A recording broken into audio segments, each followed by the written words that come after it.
Was I not live on YouTube the whole time?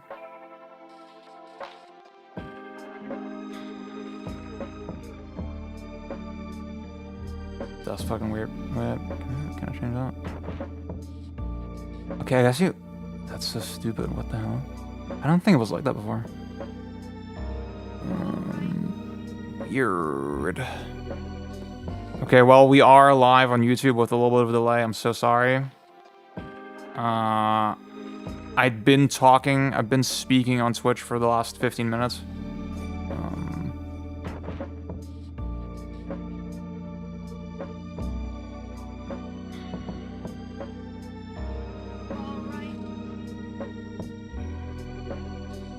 Okay. Cool. Okay, guys.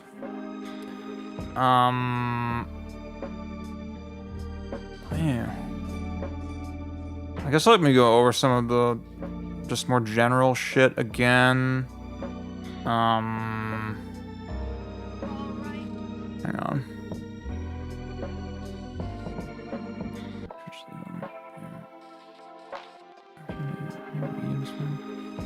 Okay.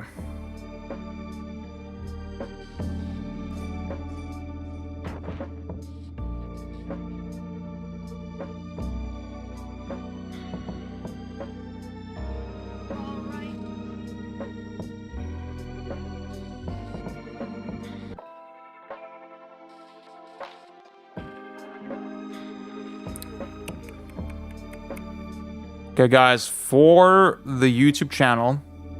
Oh, wow, there's a bunch of people who were not in the channel before. Sorry, in the Discord before. I'll show you guys. Okay, there's a... So, please. Justified crash out? Majin DD, what up? What up? Thank you for the sub. Thank you for the follow. Thank you for the follow, not a sub.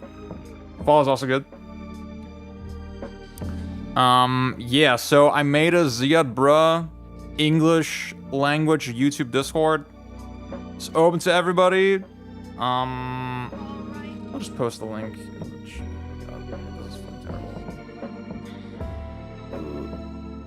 Oh my god. I need a third monitor, low-key. Oh my fucking god.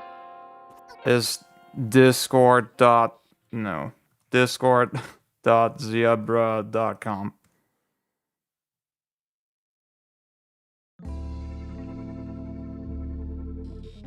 My stream panel?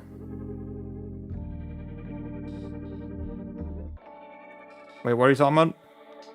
Oh, is it... Wait, oh my god. Is it like something on Twitch?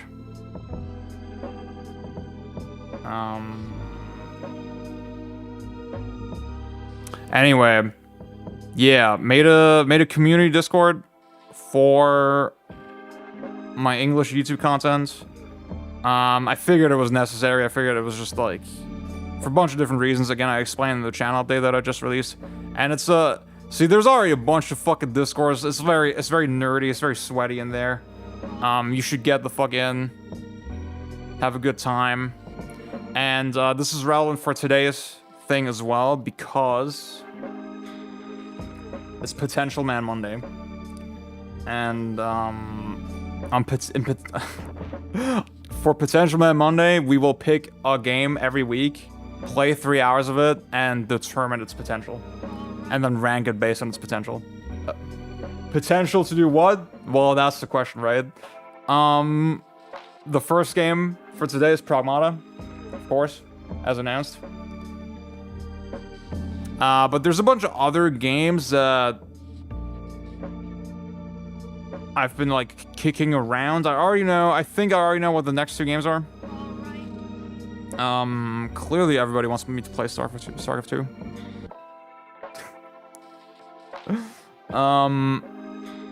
So yeah, go in here, post whatever. You should be able to make a post like this. I'm pretty sure I opened up to everybody. But if you think of a game that I should be playing, then put that here. How much does the Earth cost? Oh shit, Majin, thank you for the is it YouTube sub or Twitch sub? And be king. Twitch sub, thank you so much. Ash Viper, thank you for the follow. So please. Justified crash out? Thank you for the follow. That's another shareholder. on my stock account. Yeah. Did I want to say anything else? Oh yeah. So for Wednesday, I don't exactly know how it's gonna go yet. How much does the Earth cost? Oh, actually, thank you for the sub. Thank you so much. I'm gonna buy the entire Earth and be king. Thank you so much. Oh shit, Liv, what's up? Long time no see. Hell yeah.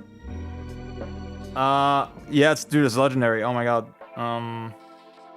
Fuck, I don't have I have it as my follow alert or my sub alert or whatever. I don't have it as on my soundboard. Maybe I should add that. I just have this one. You're not getting it. It's not clocking to you. On the soundboard. It's not clocking to you that I'm standing on business, is it? Yeah. See, I think the Kanye alert, it's okay again now that he apologized. Oh my god.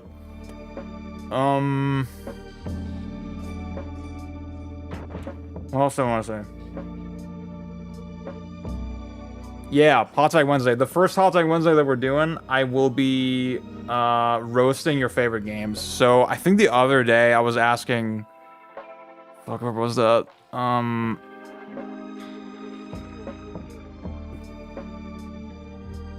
Yeah, this was it, right? I was like, okay, everybody post your 5x5s or 3x3s, I think. I think I will go off of that. Maybe I'll make another thread for it.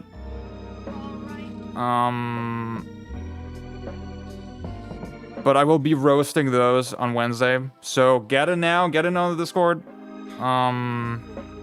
See what's up, show me your 3x3. Heck yeah. Participate. Get involved.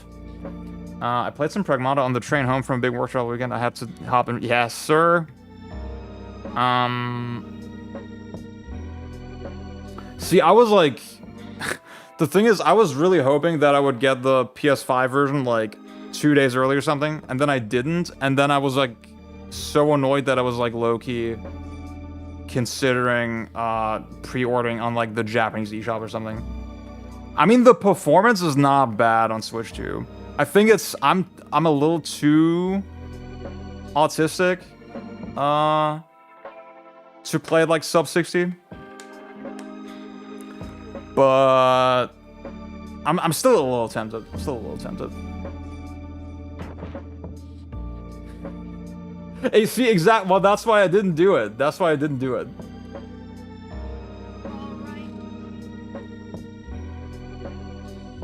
Yeah. I mean, Pragmata is a good game for it, you know? It feels very appropriate for the platform.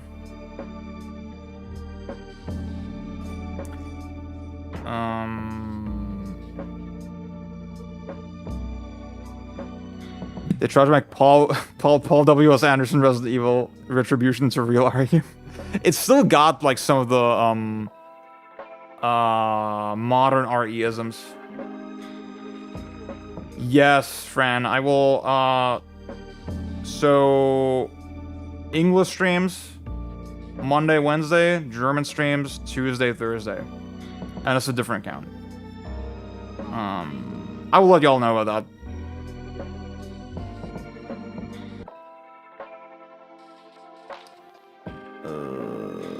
True Blur, what's up? Yeah, that's the thing with Pragmata. I wanted to just ramp up way harder. Not even just be more difficult, but just have more decision making, have more intensity, kind of. Oh, what's that? Why am I getting slightly cloud? Thank you. Why is that not doing the regular follow alert? Guys, I need a third monitor. Oh my god, that's so real. Okay, wait, let me just do that and then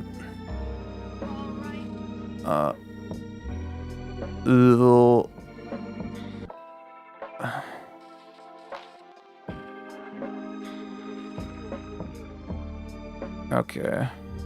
Guys, we'll get into the news in 1 second. Yeah, Ziad Brody, that's the German Twitch. That's the German Twitch. Also will be on the Hitstop YouTube channel.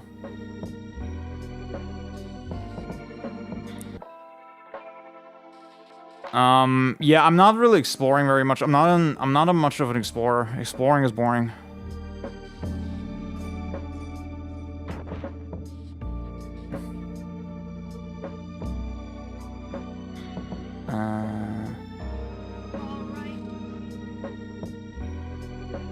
Yeah, see, Liv, I was really conflicted about this because so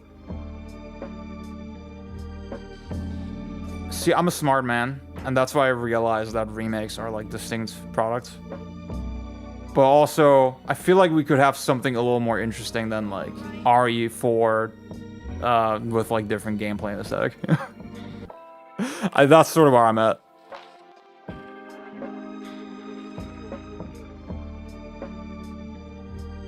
Oh, thank you, Majin, for the shadow video thing.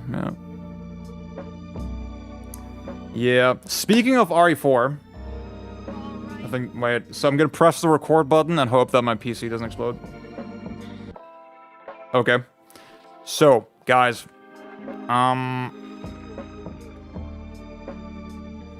So please. Justified crash out. thank you for the follow, Strawberry Sunday.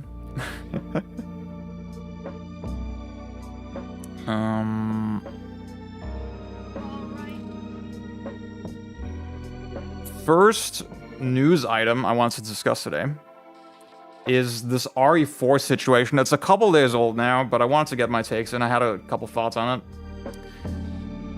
This all started with a tweet, like this person saying, yeah, the HD version of original RE4 is super different because enemies dodge much more frequently on GameCube. And then one person sort of tried to verify it. I think, yeah, this is the HD version. And then this is, I guess, on an emulator. And all of Twitter just went into mass psychosis, and I thought that was so interesting. I think I even asked the person, yeah, this is NTSC GameCube.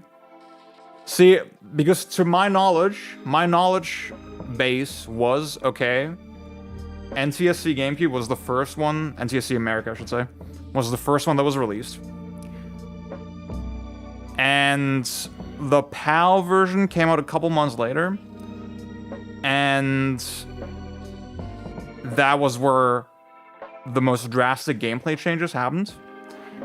And all subsequent versions had much more subtle changes. I think a big one being that on Wii, the knife is just much stronger.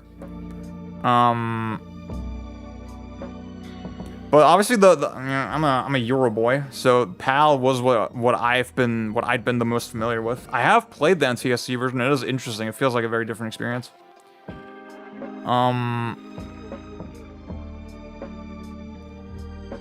But people sort of went back and forth, and there was like not much clarity on where exactly things changed. There were some people saying, "Oh yeah, it's based on the PS2 version. Actually, this is when the bad shit happened. This is when that thing changed." There was one other person weighing in, and they're saying, I'm just gonna quote them. I looked into this some more, and the truth is in the middle. The NTSC GameCube starts at difficulty 5,500. For those who don't know, RE4, this makes it even more difficult, right? Has a dynamic difficulty system. So, the more you mess up, the easier the game gets, and if you just keep playing without messing up, if you have just a good run of it, the game is harder. And it's very subtle, right? And there's sort of shit. So there's please. Justified crash out. Thank you for the follow. There's sort of this, apparently this in-between state where, okay, enemies will aggressively dodge. But then, if your difficulty gets even higher, shmup players would know this as rank, right? If your rank increases high enough, enemies get so aggressive that they don't even dodge anymore at the higher difficulties.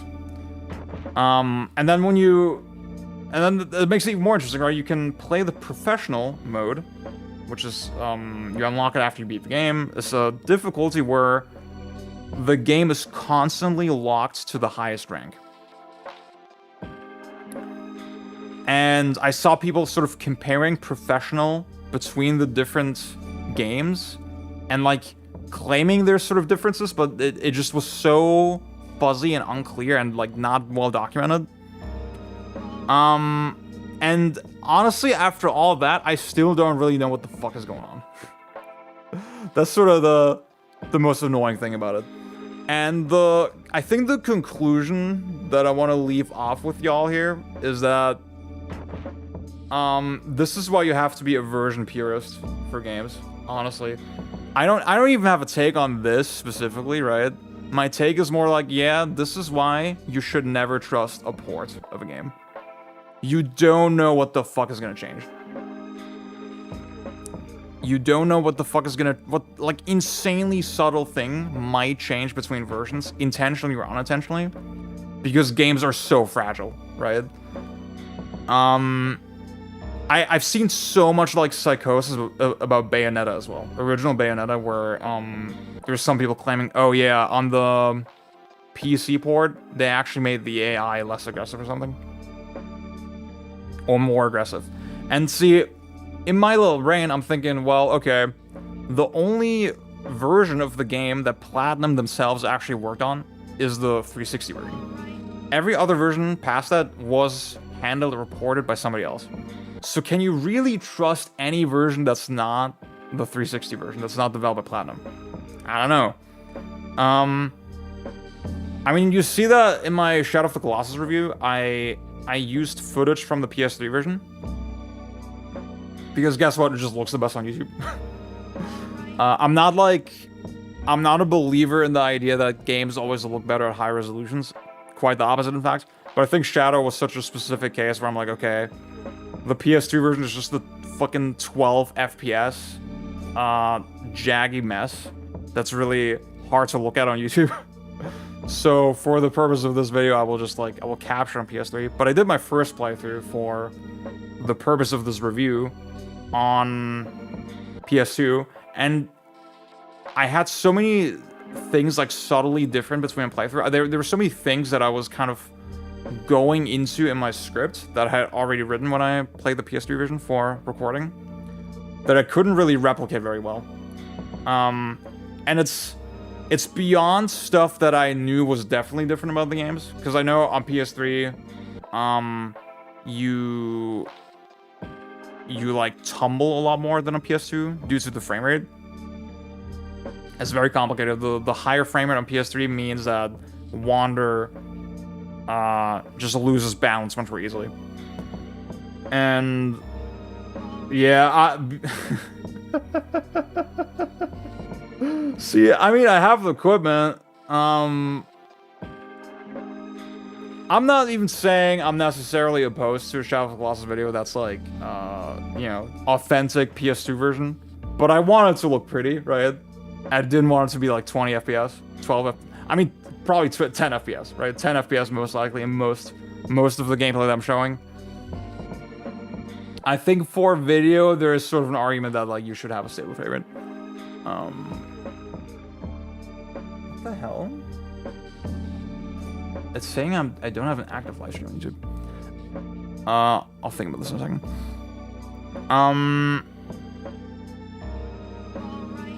Yeah, so you have this weird balancing issue on PS3.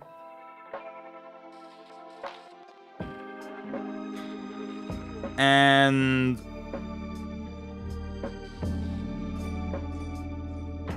I think in just games writing and just handling classic games in general, that's something you have to be super aware of. I think you have to be really careful when making any types of statements about any type of port with a game, or basing your statements on a port. And like, I mean, to some extent, it is a little bit of paranoia, right? That I have this intense distrust of anything that was not handled by the original developers, and even if it was handled by the original developers, you don't know, right? That's just a challenge that is sort of unique to games discourse compared to other mediums. I mean, even then, that's not really true, right? I was just talking the other day about like how common it's become for music artists to patch their albums after release, and you try to have a discourse with people about it, and their experiences will just diverge in ways you don't really understand. because all these changes happen in such a like poorly documented way. Yeah, I don't know if I have more on this topic, but what's the chat saying? Yeah, see, the NTSC balancing was very strange in my experience, because there was so many weapons where I felt like I didn't get anything. I didn't get any ammo. And it was very skewed toward the handgun and the shotgun, and a lot of the other weapons felt kind of useless. Mark, what's up?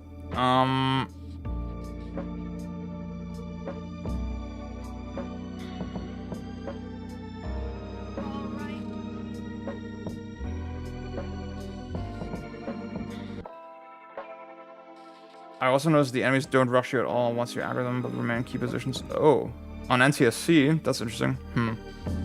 To be honest, like the ammo balancing, I did not enjoy it as much as the PAL version.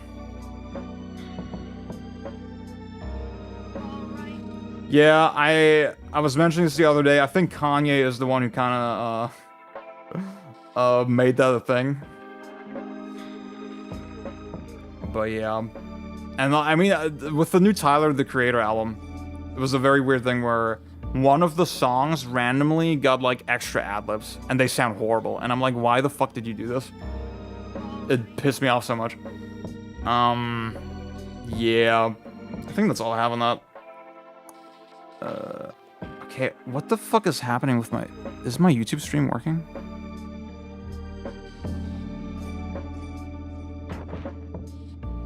Is it working? I don't freaking know, man.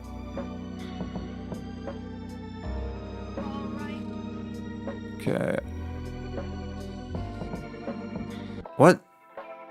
Okay. It says I have 10 viewers on YouTube. If you're on YouTube, please post in chat, because my setup is like it's going a little crazy. Damn, 20 viewers on Twitch, 10 on YouTube. That's pretty good, actually.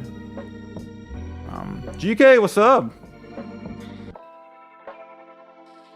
Thank you for the kind words on the Shadow video. I'm glad you enjoyed it. So please. Justified crash out. Thank you for the follow. Okay, let me get into the next topic. Okay, I'm not gonna hit the record button this time. I'm scared it's not gonna work. Okay. The next thing I want to talk about is this mouse IGN review. I actually read this when it came out because the score kind of stuck out to me. And, you know, the reason it stuck out to me is because it was a 6 out of 10. That felt surprisingly... I'm not showing on screen. Oh my god, I'm so stupid. There you go. Okay, the next thing I want to talk about is this mouse PI for hire IGN review. I actually read it when it came out before it kind of blew up, because the score stuck out to me a little bit, and it stuck out to me because it's 6 out of 10. That feels a little low. Nandos, what's up? And the main reasoning was like tonal inconsistencies and a story that just didn't feel like it had a lot of follow through. It didn't take its themes very seriously. I'll go into that a little bit later, but as you would expect, that caused a good amount of outrage.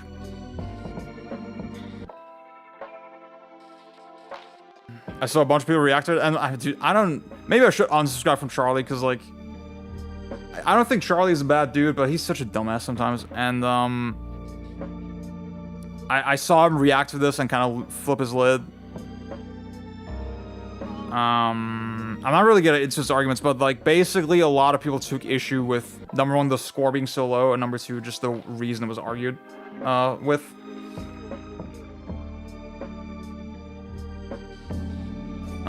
Yeah. So let me read the main central paragraph that they that is sort of the point of contention.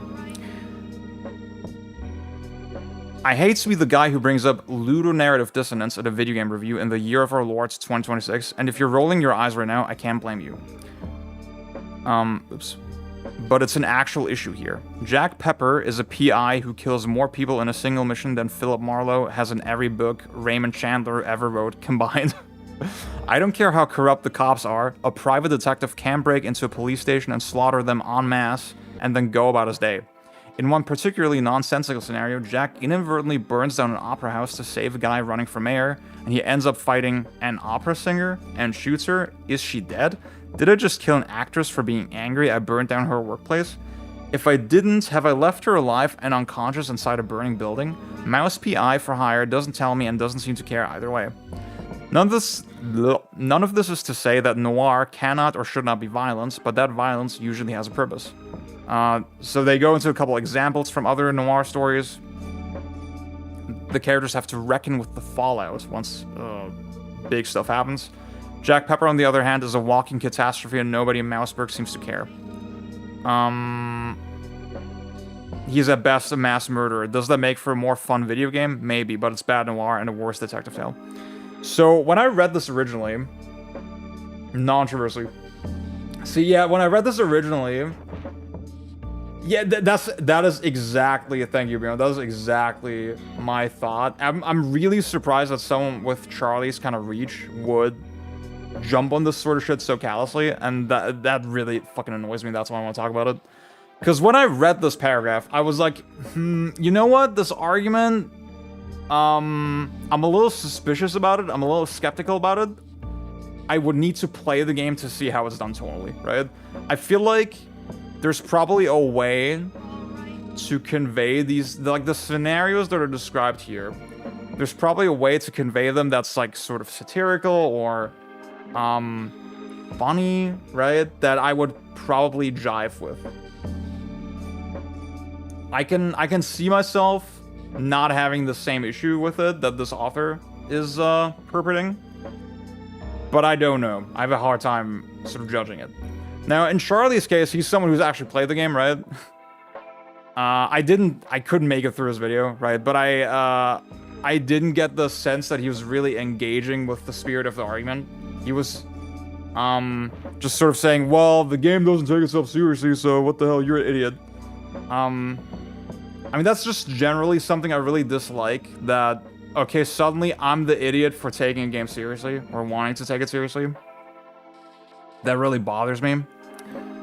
I think the argument should not be solely on that basis over, I mean, first of all, like, whether the game intends to take itself seriously, that's just something you can't really even derive objectively, right? And even then, it doesn't fucking matter. Even if the game straight up told you, yeah, this is not meant to be taken seriously, that doesn't matter, right? It's not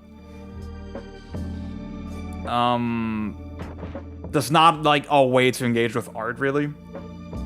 And it made me think of this whole thing. God, I should have looked this up earlier, but y'all remember Too Much Water?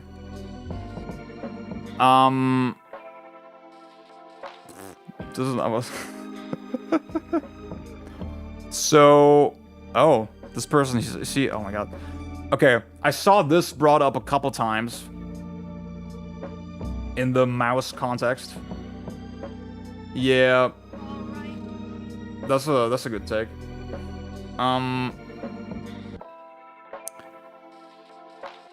This got brought up a lot, right? This Pokemon review for like one of the Pokemon remakes. And I think one of the points on the con list was Too Much Water. And when you hear it like that out of context, it sounds kind of ridiculous. Like, okay, too much water, what the fuck does that mean? What that means is that, and they explain it in the review before they say it, right? Alpha, Rubies, I don't fucking know what these guys are called, Sapphire or whatever. So I think the author, she explained, yeah, Hoenn, the region in this game, is like so broken up with water that you constantly have to go into the HM menu and like tediously pick up the right Pokemon to traverse the water. And like just generally the fact that HMs are such a like requirement. Yeah, there you go. That they're like this requirement for Oops, sorry about that.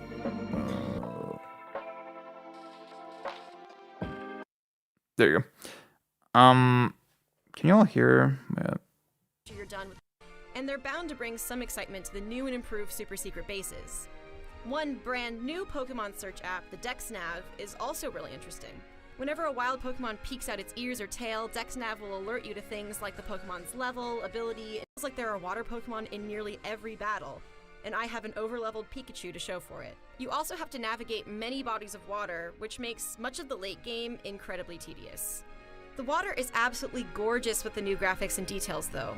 One of my favorite parts of the entire adventure was splashing through puddles that reflected the starry skies at night. So that was her take, right? And she just summed it up for brevity's sake as too much water.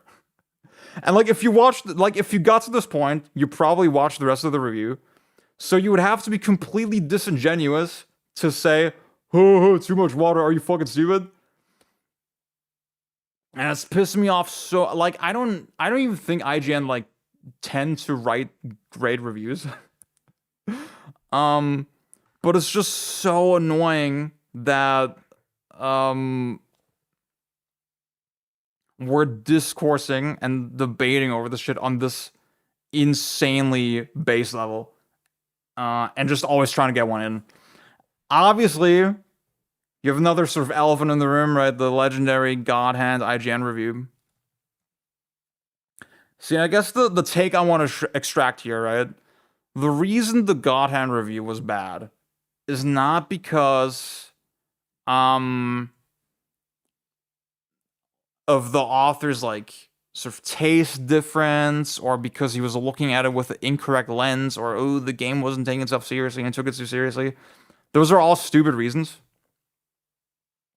The reason this review is bad is because he didn't give a fuck about the game, you know? And he didn't really put effort into like understanding it and trying to review it. And I think it's valid to criticize this review for that, you know? But like the way, and see, there's a lot of reasons why mainstream reviews deserve critique. But it's just approached with like equally little nuance from the gaming audience. Like, I'm not,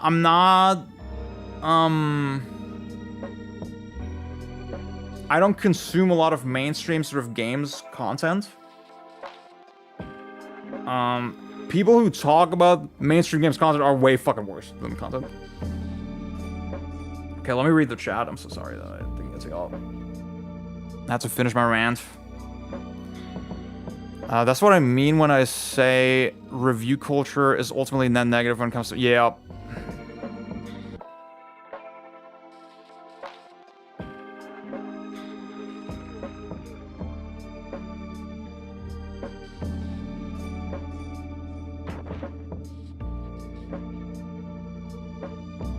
See, that's the thing, like, with the mouse shit, I feel like the... Again, I don't... I think Charlie just doesn't really have the sort of critical thinking to, like, really...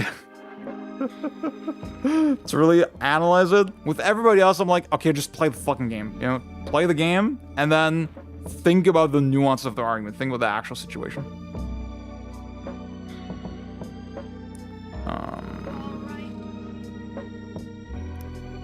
Tim, what's up?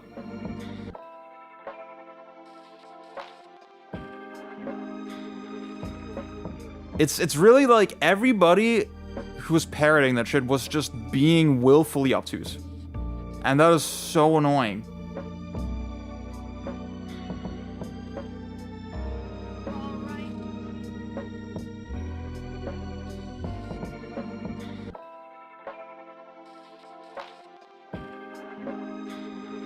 Also, yeah, see, I was aware of this too, yeah. It's so fucking bad, man. It's so fucking bad.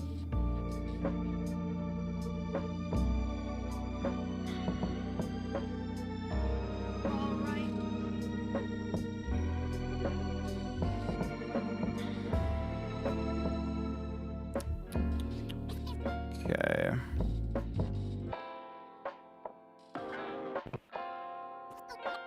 He said, "What's up?"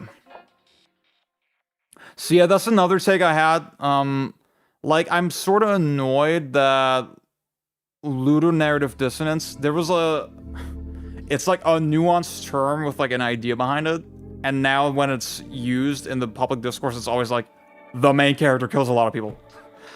Like, I'm very apprehensive of that part of it. And again, I have a suspicion. I have my suspicions about the evidence cited in the review. I'm like, okay, this could be something that this could be an argument that I'm just not really convinced by when I play the game. But yeah. There's so many issues with reviews in the system, they talk about none of them. Yeah, that's exactly it, dude. That's exactly it. It really is like, people just want their feelings to be affirmed. It's... I hate that it is that simple, but it is that simple. Okay. That's the news. Do you want to play some fucking Pragmata? Oh, I'm excited. Okay. I finished the second area. How do I cut the music? And then boom. And then I hear the game. Okay, cool. You should be hearing my PlayStation. Maybe? Yeah, okay. And then I simply... Boom. There you go. Pragmatisches game. Pragmatisch.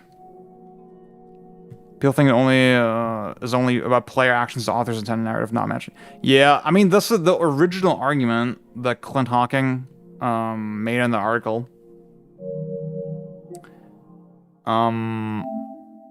It was like, well, okay, saving the little sisters is supposed to be the like purely altruistic choice, and killing them is supposed to be the I don't know what the right word is, but like the self-serving choice, right? The like rational, efficient choice. I hate this shit so much, dude. And the reason why he felt there was a ludonarrative dissonance is because mechanically the choices don't actually end up the way. Like, mechanically, it actually is long-term better to save the little sisters, right? And that's why the story kind of falls, or the theming of the game falls apart. Like, that was the original argument, and now it's just, the main character kills a lot of people. Do you like Dead Rising? I do. I like the first game. I never finished any of the other ones, so I think I would like 2. I mean, I think the tenor has kind of changed a little bit recently. I think a lot of people are really high on 2 these days. So I need to revisit that. I need to give that another shot. Oh, am I fucking up? I'm so sorry. Let me check my... Okay.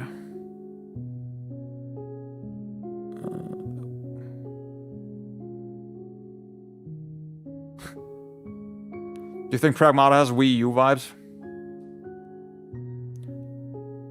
Pragmata looks like a game made for the PS5 games cover with the whole color scheme. I see that.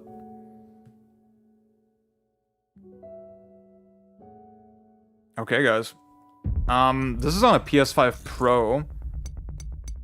It is sort of mad how, all the Capcom shit takes really good advantage of the Pro, I'm not gonna lie. So... Oh, wait. Am I gonna get screen tearing? Because, like, I don't have VRR on this screen. Let's see.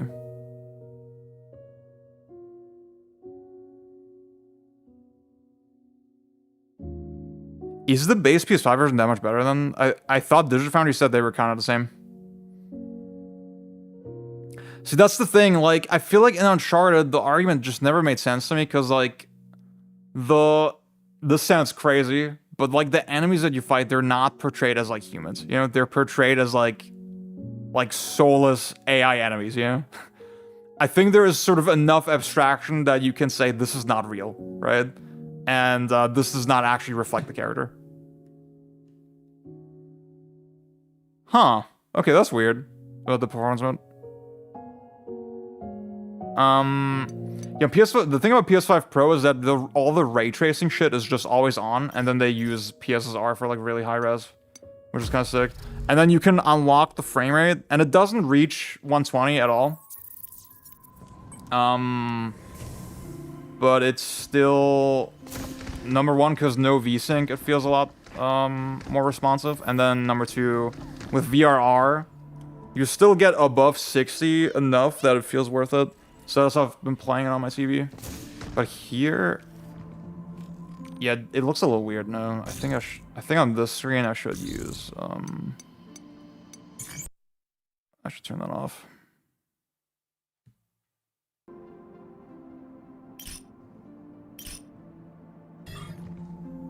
See, but oh wait, see the lag is higher. It definitely feels laggier now when I move the camera.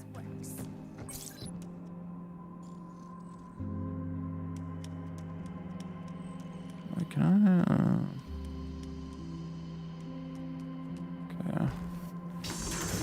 Also, I mean, I will say that okay. I mean, all the Capcom shit is like very well optimized for PC. I'm a little jealous of that. Does it look smooth on stream? I mean, it's not my capture software saying I'm good. Wait, a moment, please. The thing about New functions. PS5 version is that you have gyro aiming as well. Initiating And oh my god, I feel like I can't really imagine playing this game without gyro aiming. There's so much. It makes so much sense. Engage in a curated collection of challenges. Ooh. Complete them to receive cabin coins. We even have a new stamp board available Okay. for enjoyment. That is relevant to my interest. Try our training sims. They're less lethal than Reach the target area, okay. things. So my current take on this game is that I hope it ramps up a little more. I hope, like, the combat, I've had the most fun with it when it got really chaotic. I'm a little skeptical about how the different systems kind of interact.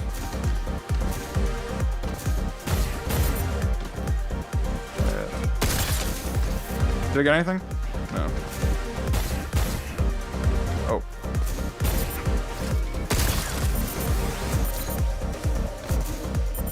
Oh, fuck.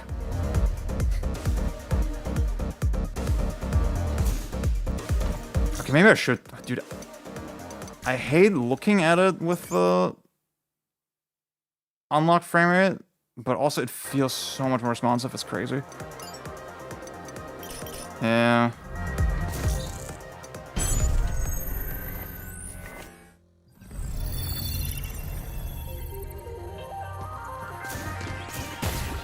Fuck. How does it play on keyboard and mouse? I'm very curious about that.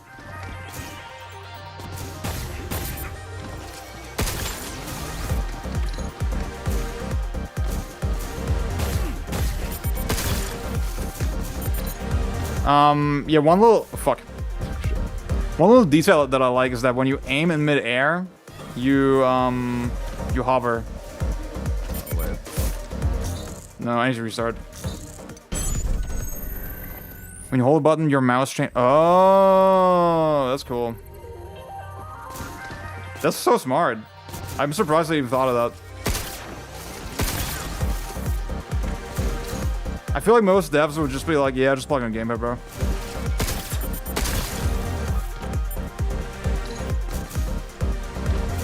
I like that you have to conserve your energy a little bit.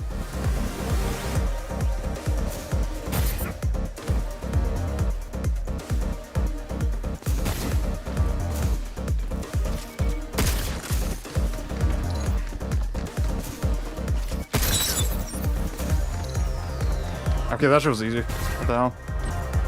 Wait, what?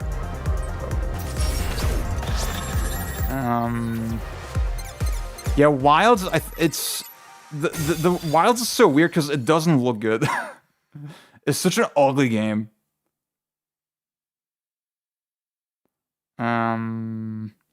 They do some weird decisions like RE2 make having sharpness on PC for some reason. Yeah.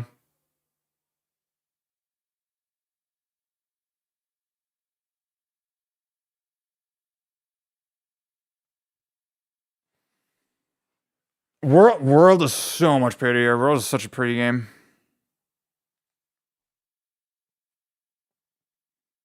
Yeah, I think gyro, gamepad gyro, that's the perfect combo. Like, you have the buttons, but you have also simultaneous aiming, you know? That's the thing, right? With the mouse, you would also not be able to aim at the same time, right? With the gyro, you can do both simultaneously. And that's, to me, that was like... what made it click? Click 7 data signal? Okay.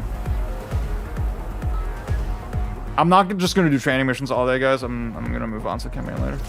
Wait, oh, okay. Fuck. Wait.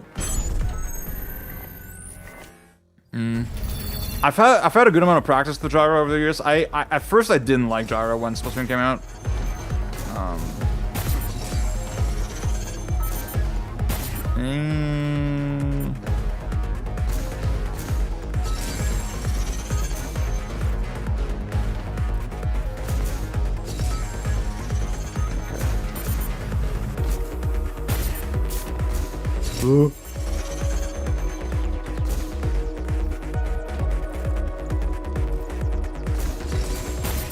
See, the biggest thing about this game that's really impressing me is like, oh my god, the movement is actually decent, you know?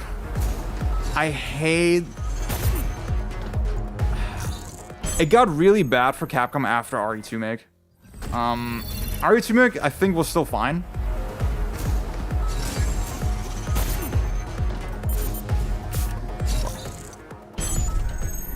But in every game since, I mean, Monster Hunter Wilds was already, Worlds was already going in this like direction of like, okay, all this context-sensitive animation and all this like extra pivoting when you move. And Pragmata is like the first one in a while where it feels very arcadey in terms of its movement. Fuck. God damn it. Yeah. RE4 make is like the worst one for sure. Ozzy, what up?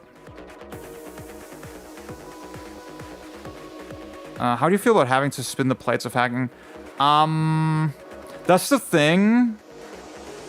The first game I thought of was like Alan Wake, right? Where it's like, okay, you have this little stage before you can actually start the fight.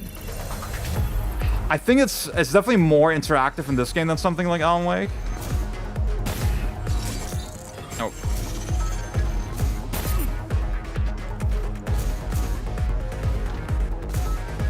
But I think that... Why can I not air dash? What the hell? Wait, is it just like that?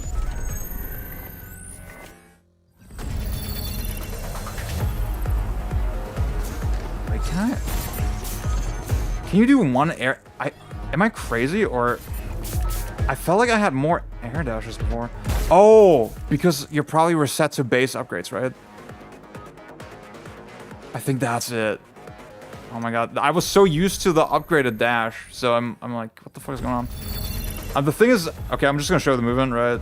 Like, I let go, and he has a little bit of momentum, and like he has a pivot animation, but it is sort of a fixed animation, you know? It's not like all this contextual. I can't even describe how it works in something like RE4 Mac. Like the animation, it always looks the same. And I like that. I like that sense of consistency. It's also like when he pivots, he's remaining like on axis. There's a lot of games where when you pivot, he like sort of does a like turn like this, and it feels so fucking bad. And here it's like, And it's like, that type of shit is so basic, you know? It's not even, I wouldn't say this is amazing movement. I just feel like this should be the standard. This should be the default. You ground over the, what? Yeah, but like, the dash is way faster usually, I swear to God. I mean, I have the level 4 dash, and like, I can only dash twice. So I think it is reset. Issa, I remember talking to you about this because, like, I agree with you. From the footage and from Hugh's design, you would expect him to be like super heavy. But then I played it at Gamescom and was like the most responsive and fast-paced Capcom game in like years.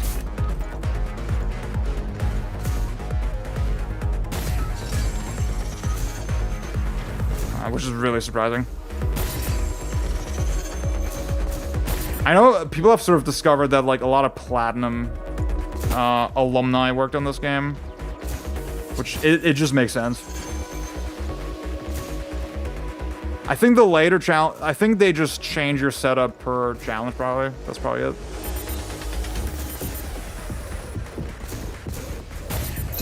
There you go.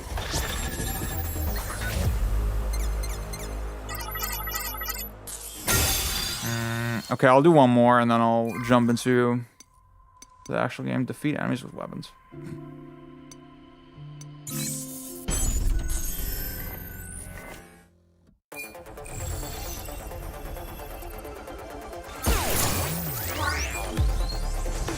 What?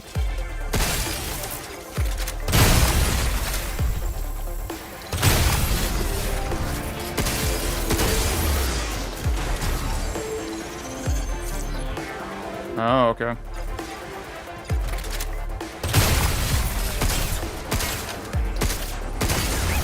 Guess that's that. Wait. I need to route this.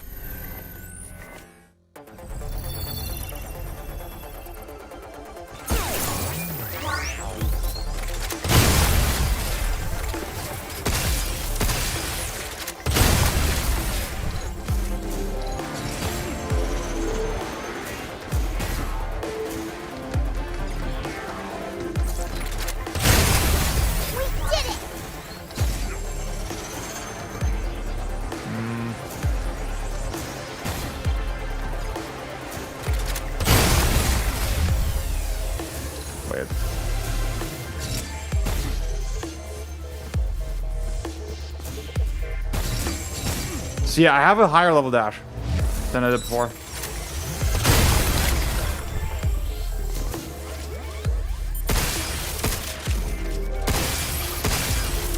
Okay, I mean the time shit is like, oh wait, there's more. Okay, I was about to say, this is very lenient.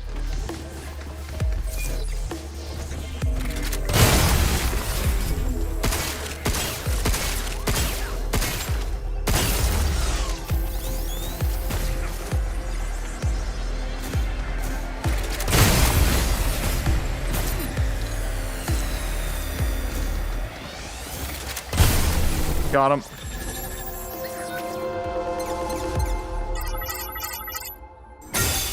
Yeah, I wouldn't say it feels like Death Stranding, but I see the visual similarity.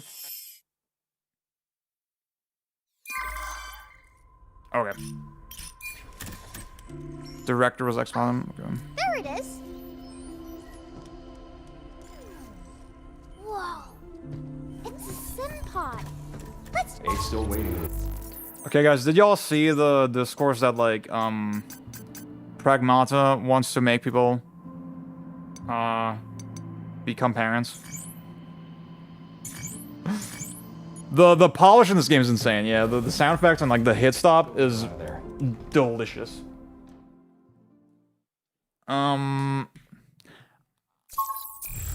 It does. You know where we can find this 8 character? Moislav. Nope. Well, guess we'll figure it out along the way. Like, my guy, I mean the fact that like you it's awakening like a primal instinct in you. I mean, even that, I saw some people say, well, men don't have like a paternal instinct until their child is actually born or something. Not bad. I don't Smell the nature. I don't know if I should trust the Twitter feminists on that one. That seems like a little sketchy, maybe.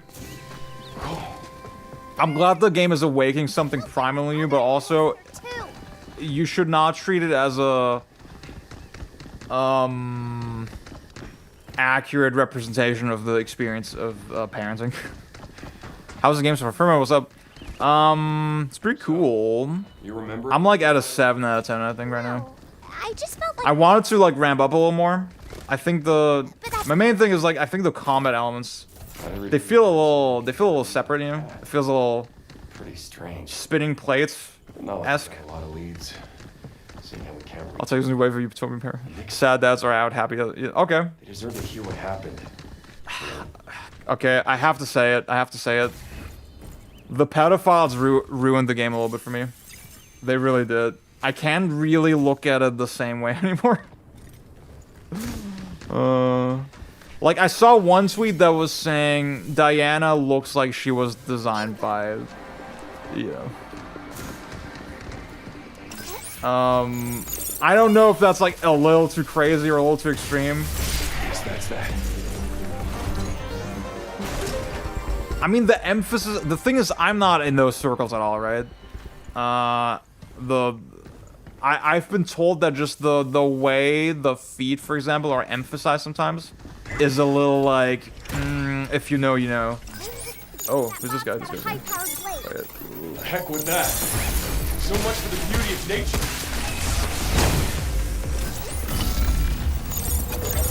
Oh, fuck. I owe you.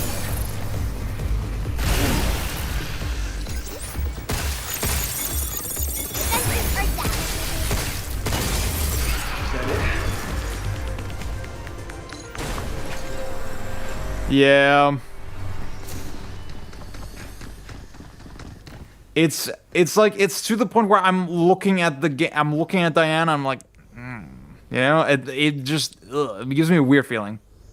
It's not even I don't even have to look at the discourse to be upset. No, I think this is a gaming game. This is definitely a gaming game.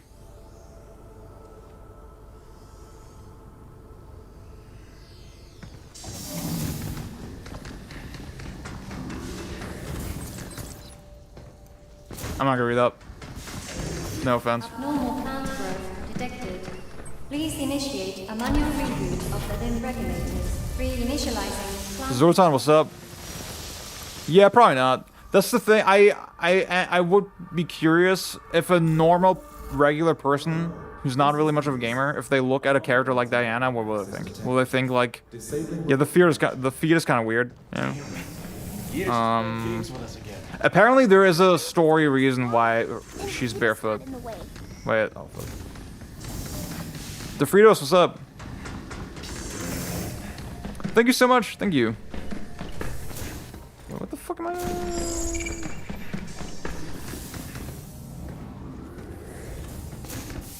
Oh, there you go. Yeah, that's what I heard. That's what I heard. 8! Ugh. You're here. Thank you. You're close now. Just take the central lift and I'm there. Hey, what are we supposed to do about this big old tree in the way? Reboot the 2 limb regulators, one in each area, and the tree here should dissipate.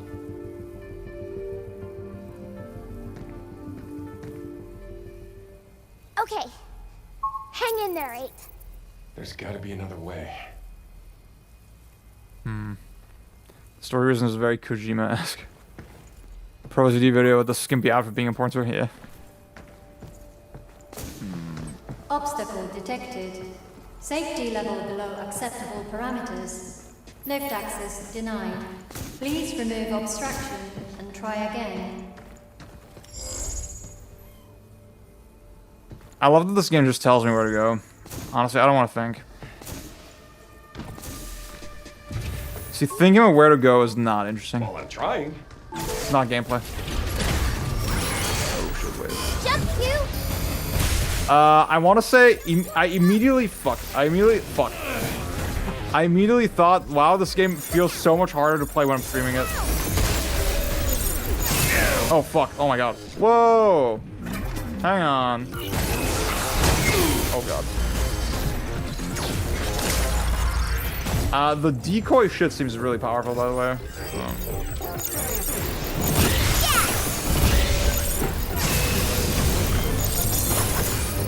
Back off!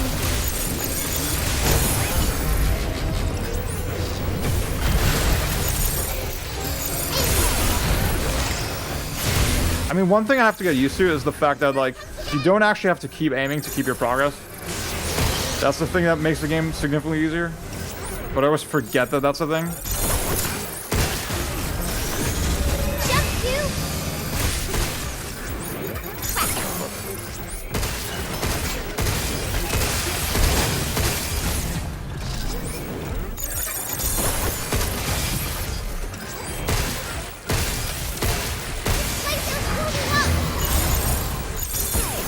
Get some! Be careful. Yes! Here it comes again. I love that Q is kind of a dumbass, you know? He's like a guy who's like, tough old bugger. Yikes. I dig that.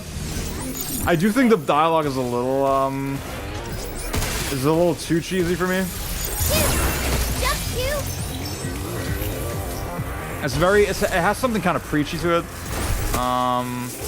They're like, yeah, you know, the messiness of humanity is worth preserving. Oh, yeah, I'm gonna set this guy up.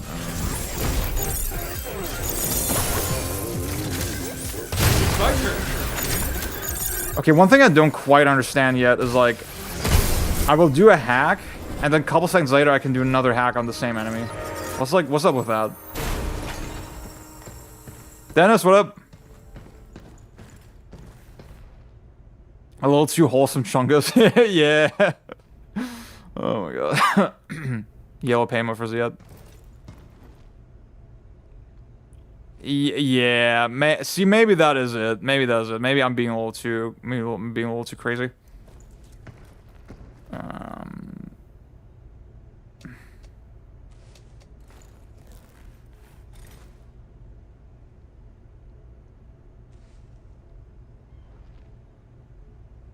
Oh yeah, see, I noticed that too. Like when they introduced the enemy type, the new one previously, I immediately thought, well, he's by himself because this is a tutorial moment. Yeah. Huh. Okay. And like, what do I get from that? Do I extend the window where they're vulnerable, or do I just get another damage burst? I guess as well.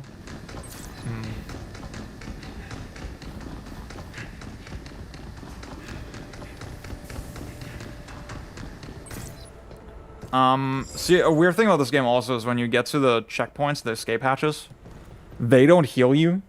You have to go back to base through the escape hatch to get healed. And it's like, bruh. It's like so obviously trying to get you to use this mechanic here. Oh my god, both of these rooms look kind of ominous. Oh well, you're not like the others. Whoa, whoa, whoa, whoa. It might shoot something out of those round things. Here they come again! Yeah, let's do this. Get ready. Oh, fuck, wait. Defenses are down. Watch out! There's more!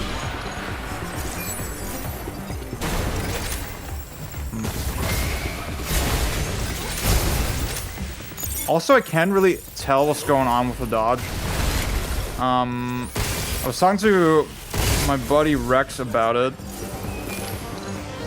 and we sort of agreed, okay, it doesn't seem like it's iframes necessarily, but also you are somehow protected from attacks sometimes when you dodge. It's not just positional shit. I'm sure both will have stuff we can use.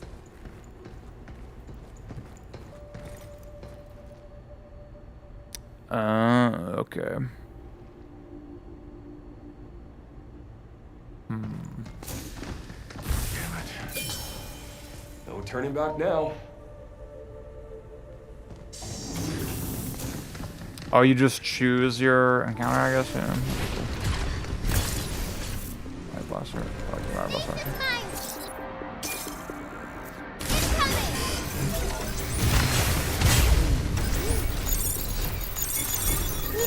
Now. These are shooting to me. Okay. Right on.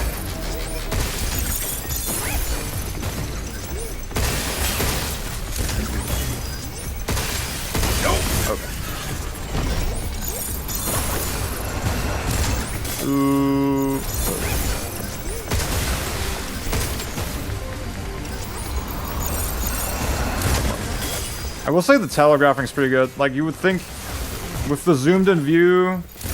Oh, fuck. Oh, God, no! Well, that's it. Are you okay? Like, obviously, there's sort of a management of your line of sight. That's a big part of the game. But I wouldn't say it shakes out in a way where it's, like, unfair. Okay. Well, let's see. What the heck? Offense mode.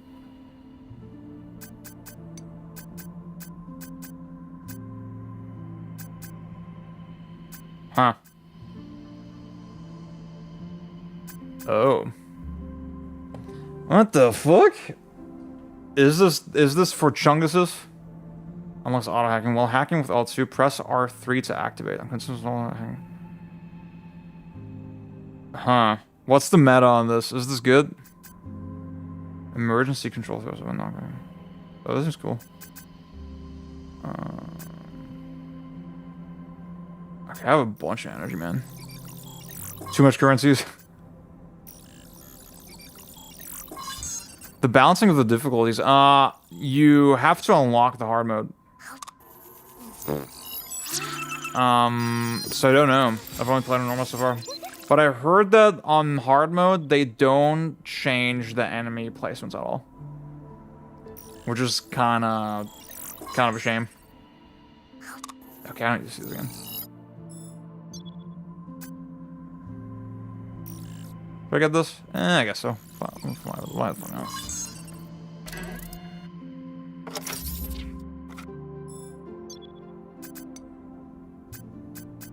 See, also, I mean, I had to realize, okay, this is upgrade slop, right? This is progression slop. It's not an RE4 style system where you have to make mutually exclusive choices or something, which is kind of like, I mean, it's not in this game. It's not offensively annoying or something, but it is annoying that like. This is just what games do, you know? They just put on an upgrade system because why the fuck not? The bosses do have a harder version, but you only unlock them in that game. Sadly, that version isn't the standard. Oh, that's weird. Okay. Wow.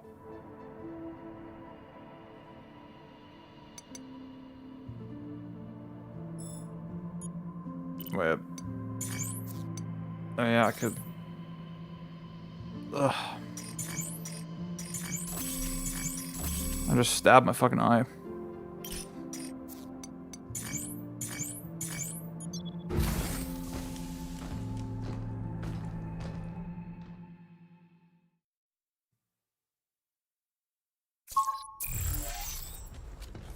Remember that impeder bot that shot those weird mines at us?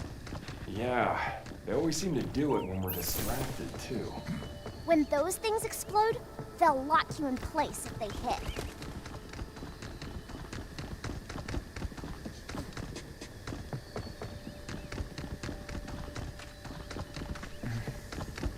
See, I think beyond the difference is like...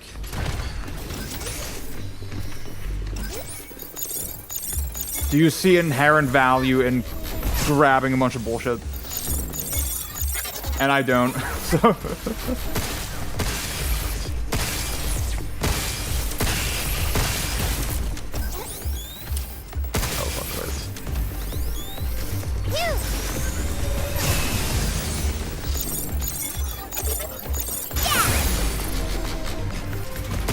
Oh wait. The difference is I have whimsy. See, I mean, I always talk about this, right? I can be lulled into like,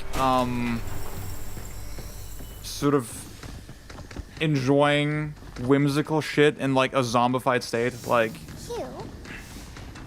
yeah, it's keeping pacified. I mean, I always say, okay, Metrovanias. When I was living with them, as a game design, I don't respect it. And tell them about my day or whatever. Even though I find it fun sometimes, yeah. What? Sometimes I find progression stuff fun, but that doesn't mean that was good. There were times when I really picked them off. I do have a strong. I try to like. Okay, sometimes I put on my critic hat, and sometimes I don't. Looks like 8's gone. Connection's lost. Back to when I'm streaming or just like bullshitting, I don't have my critic hat on as much. When it's like videos and shit, I'm like, okay, I'll walk in. See, you can't get me with that because I call myself a Nintendo glazer. I'm detecting a mod. Gotta get them all, right? Let's go grab it. I like the allegations don't offend me. It just, you know.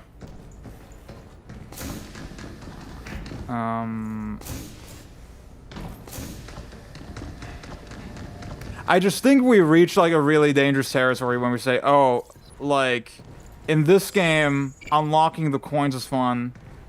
What the fuck? Oh my god. Okay, I don't want to grab all that shit. I'm not gonna lie with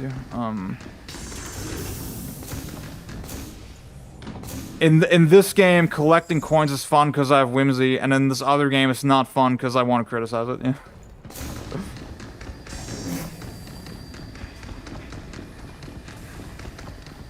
Because like, what is the? How do we reach like a useful sort of understanding of game design? If we're like always purely judging it on whether it's like subjectively fun, yeah.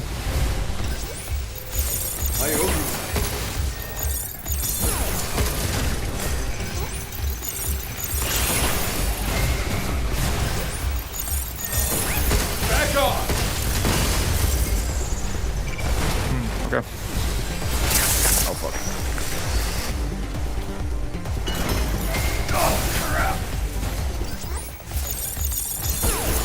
See, that's the thing. It's you like it because you think the robot is cute, right? And then I could come in and say, well, I like collecting coins, but I don't think the robot is cute. So, and then it's like, what have we gained from this discussion?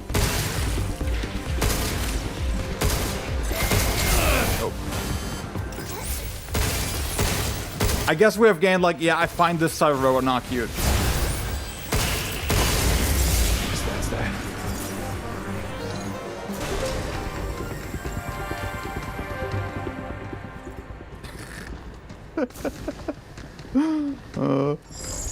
I think my thing is, like, I don't care about people's opinions. I said this on the podcast the other day as well, but, like, I think I like parasocially and socially, it's fun to talk about. Critically, I'm like, okay, why should anybody care about my opinion? Yeah. I think people should care about my opinion because it's interesting. And to have like an interesting opinion, I have to like think about it, yeah. Come again! Look out!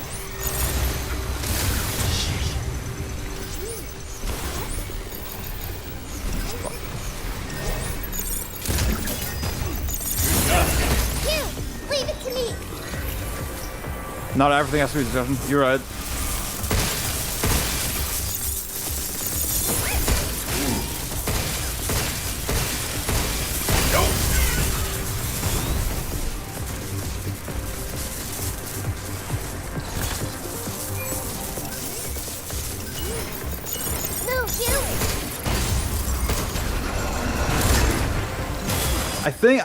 I mean, see, I'm taking this way too seriously. But do you think it would be, if I want to be like a critic, right? What the fuck? If I want to be like a critic, it would be presumptuous of me to assume that what I put out in the world is inherently interesting. I have to like make it interesting by curating it and by like finding sort of a point. That's why I always say, I mean, I think everybody agrees Matthew Matosis got way better over time. And his reviews got less and less, or his videos, I should say. They got more and more broadly topic focused. Like, okay, what is the truth and what is the understanding that I'm extracting out of this game? Wait. And it's less, oh my god, Portal 2 is not funny. Yeah.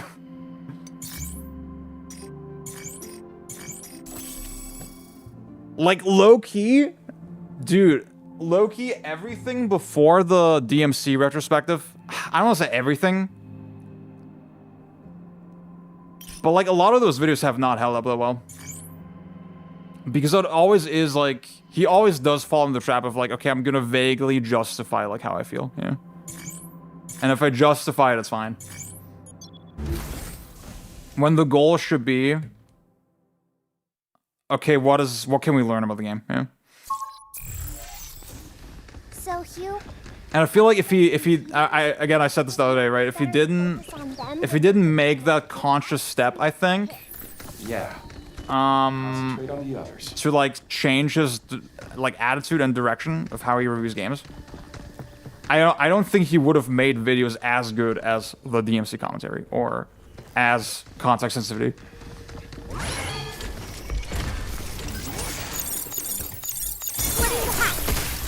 And that's why I don't have whimsy.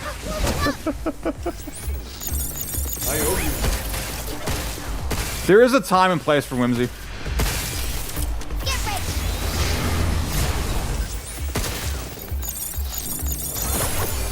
Yeah. Let's do this. But I feel like reviews are too whimsical. I think that's my take. I think game reviews lean too hard into whimsy. You said that is exactly it. Like, I think that's the thing. People can have good taste, right? And that's like worth talking about. It's worth sharing. I just feel like it shouldn't be the be-all end-all. I feel like every game review is like, okay, I'm gonna share my taste with you. And I find that so boring. I'm sorry. I'm a bad person. Mind telling me where you came from, Diana? Were you just hanging out before I showed up? No, I came from another part of the base, a little bit away. So you just found me by chance? Yep, Yeah. your signal nearby. That's another pet peeve I always say is like, okay, bro, we don't need the 3 paragraphs about how you discovered the game, what your relationship with the game is. That's another, like, I would also say that is a little bit presumptuous, you know? It's not, you're assuming that that's interesting. They drink nectar, right? Yeah. Stuff's pretty sweet. When it's like, it's only interesting when people already like you. We both share. Is bitter bad then? Nah, it's not bad. It's just doesn't bring a smile to your face the same way. Wow, sweet sounds fun.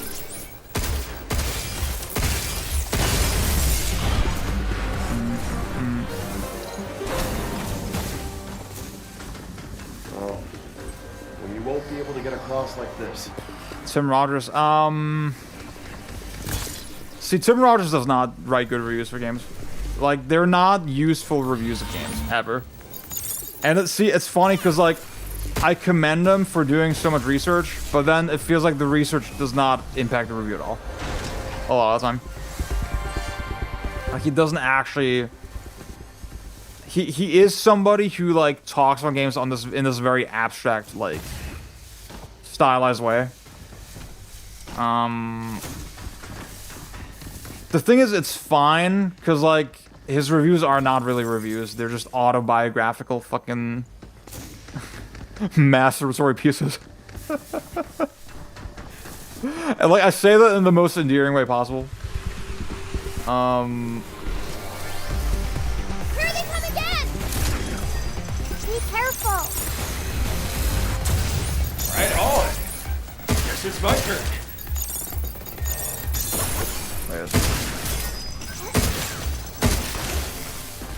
Yeah, oh my god, thank you, Raiden Nate. Like, he will just say, oh yeah, fucking Godhand is like writing a check with a biceps this fucking big, you know? Holds a license. I'm like, what the fuck does that mean, dude? Multi-organic Like, plant material. Worth a shot. I think I'm not a fan of how much we value, like, funny, quirky style writing versus, like, actually talking about games, you know?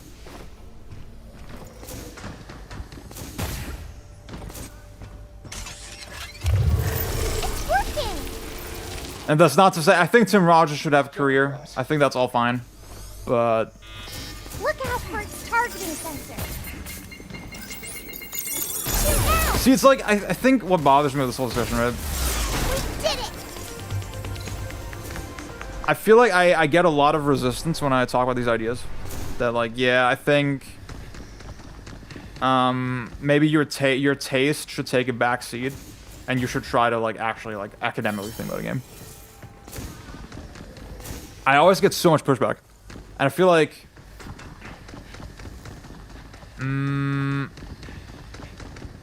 I feel like, don't we want to write better reviews? I don't know. It was just a hologram. Might be more of these things around here.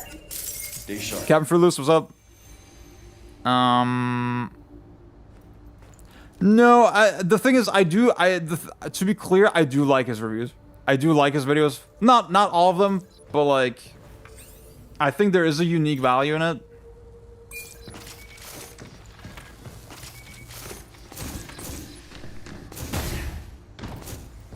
But I think the fact that it's considered like the pinnacle of game reviews is a little concerning. Yeah, see, I have the frame rate mode enabled and it still has ray tracing on. It's pretty cool. PS5 Pro was worth it. Guys, it was worth it. Look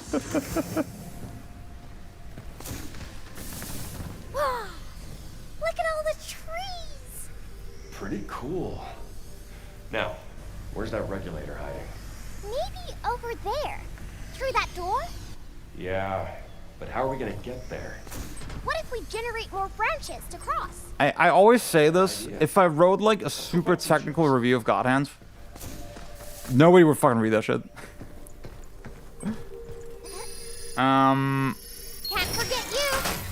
I'm not saying it's Tim Rogers' fault, but I'm saying it's his fault.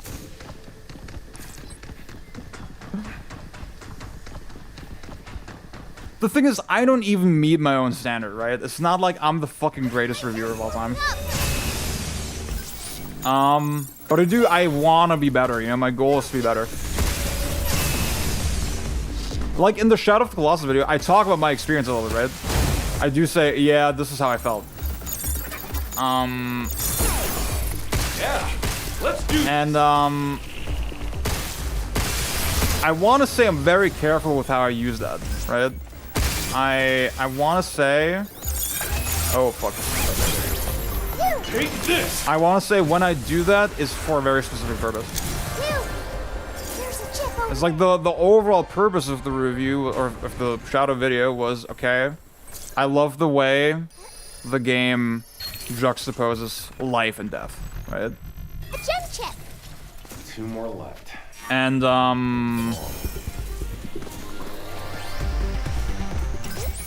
I mean, the main sort of experiential thing that I talk about is that, like, with, I think, the 11th Colossus. And it's sort of, it's quote-unquote proving, the larger point. And, right, obviously the fact that I felt that way doesn't actually prove it, right? The fact that I felt that way in that moment doesn't actually prove that the game has that quality or that it works. It's just sort of a correlation that I'm drawing. But I think in the context of the whole thing, I want to say it sort of works, right? REM data. I don't see a way to... I don't know what the fuck I'm going through. This is not a good stream here. I'm having fun, but like I'm getting very distracted. Oh god. Get ready. Guess that's that.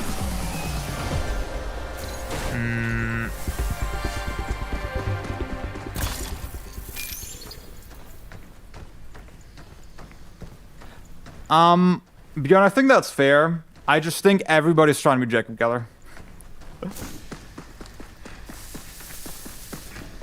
Well, I think everybody's trying to be Jacob Geller and doing it badly as well. That's really mean. But see, I mean, Jacob Geller even, he makes the joke like, okay, I don't usually do this on this channel, but let's talk about how this game plays. And I'm like, bruh. I don't know. Oh, if only we had a unit that could delete nodes. See, I was even thinking, I mean, the way I talk about Shadow in my video, I really don't go into that much depth if you think about it. I don't actually talk about how the collision system works. I don't actually talk about how the physics work. Cause like, guess what? If I'd done that, it would have been like literally 100 times more work, probably. And like, that is something, ooh, this is kind of crazy layout. That is something that, like, it does vex me a little bit, you know, that I didn't do that. And I am compromising a little bit where I'm saying, okay, I have a goal with this video. See, it's funny because, like, we just took Jacob Geller as an example. And it's like, even Jacob Geller, I would give him credit and say, okay, well, at least he's not just telling me about his taste, right? Like, clearly with every video he has sort of a larger idea. Like, okay, I'm gonna extract a larger point from this thing.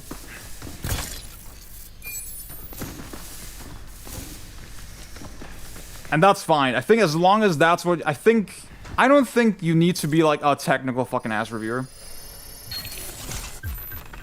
As long as you're at least doing that, right? At least if I think you need to have the goal to write something interesting.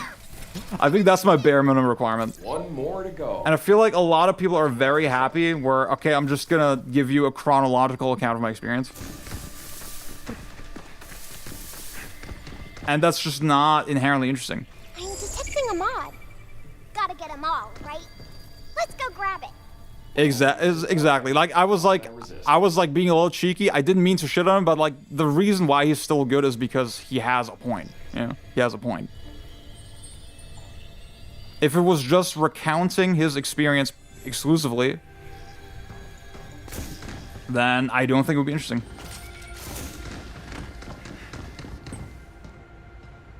That is very true.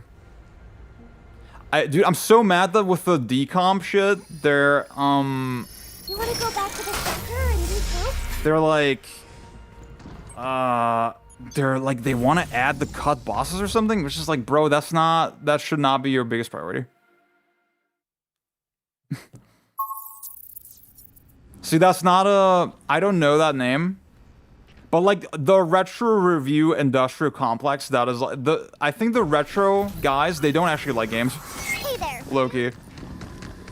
They love like collecting games and talking about them. How much does the Earth cost? Oh, Salvo, what's up? Thank you for the sub. I'm gonna buy the entire Earth and be king. What the hell is that? Wait, oh my god, is it that? Wait, let me.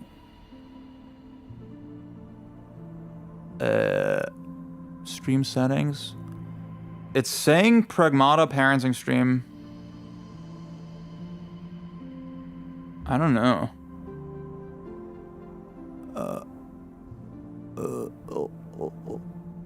How do I go to the actual? Guys, you have the same problem? I don't know.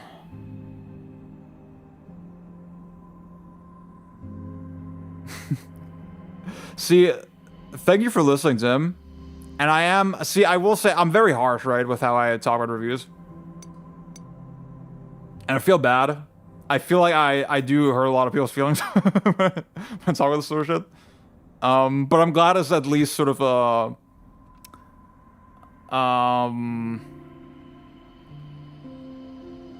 it's like interesting to think about for people, yeah. Okay.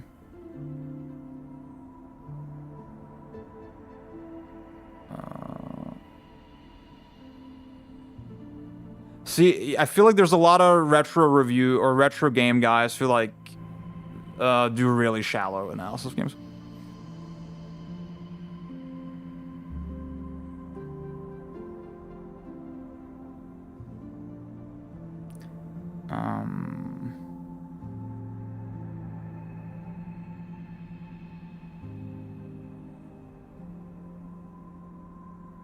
See, I think that is fair, the Kid Icarus example, but like, I guess then I would just never watch a Kid Icarus video, and I haven't, you know, so I guess you just need to find people that appeal to you, I guess, yeah.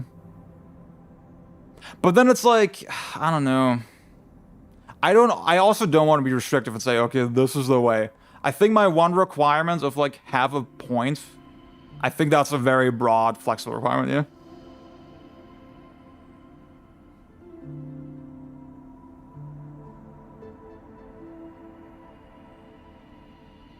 Common exploration ratio. I feel like it's a little skewed in my opinion. I wish there was a little denser comment, but also I'm like not paying attention to the game and I'm getting lost, so. Huh, okay.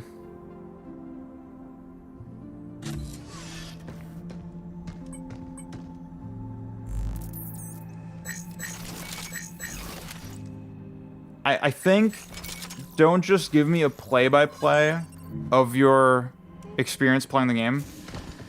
That's a very generous broad requirement, yeah.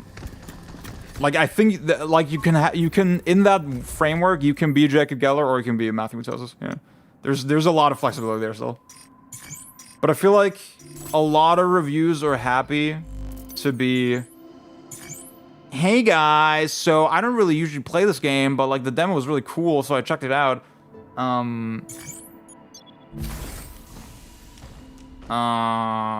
And this part was like a little frustrating, but like I like the menus and I like the UI, but like usually I don't like exploration, but here was pretty cool. I'm like, bruh.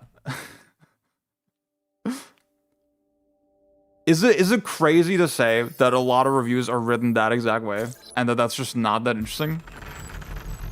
I don't think that's crazy. Your suit's gonna be so tough. Yeah, man. Which Nintendo you? Is it just me or is the audio weird? Wait, the sound effects are gone. What the hell? Is this supposed to be like this? What? What the hell? Hang on. And now a word from our sponsor. NordVPN. Did you know with NordVPN you can access all your favorite shows from anywhere in the world? Except that's not fucking true. That's a fucking lie. Only she gets to hear the sound effects. Diana's hacking your PS5. Okay.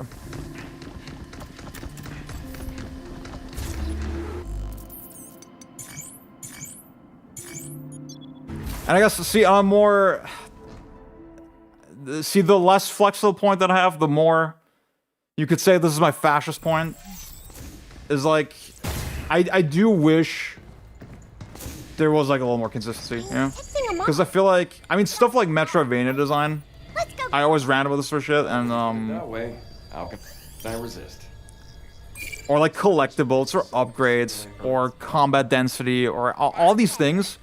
Is there good weather? See, I think Bjorn, I talked to you about this, and you made the point that like, well, the parameters around the thing are different, and then that's why I feel differently about it. I think that makes sense. I guess so. But that's why I don't review games based on my feelings, yeah? Because I feel like then I'm gonna be insanely inconsistent. I'm putting the chip into the machine, Hugh. Like Resident Evil game design, if I just rated it based on, okay, it's satisfying to progress, it's satisfying to like unlock new areas, it's satisfying to like remember where things are, I would speak about it much more positively, probably. But I just picked a different, you know, game design framework that I find more,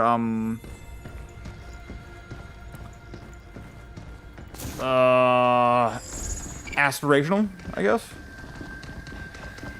And based on those types of frameworks, I'm like, well, the design has a lot of issues, yeah. Those people who do shallow reviews like that also have the same standard for other reviews. That's a good question. I feel like people don't actually think games are art. You know? Well, actually, see, no, I do think... God, I think a lot about the German kind of sort of media sphere. And it's a lot of, like, you know, white guys that look like... Wait. Hang on. So for all my Germans... Wait, you'll know this guy. You know him. Wait. This guy, right? A lot of white guys that look like this guy, who are like, they have no sort of formal education in the shit they're speaking about. Yeah, that's the thing. I was about to say, I was thinking about it, I'm like, no, you know what? Movie reviews are just as bad. Maybe worse. Yeah. Because it's like, you have no education in the thing. You have no, like, intellectual curiosity. It's just, okay, how did I feel when I watched this? I do think... I think it is a nerd thing. You know, it is a, like, classic, like... I'm a nerd.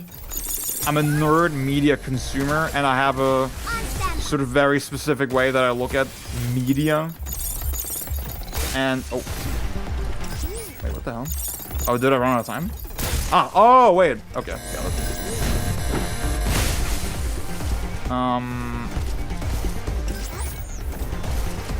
Oh, you have to have a lot. Oh, that's pretty cool. Okay. Oh fuck. Get ready. Fuck. Oh my god. See the when the thing opens up. Oh fuck. When the thing first opens up, you don't really the red kind of changes opacity a little more slowly.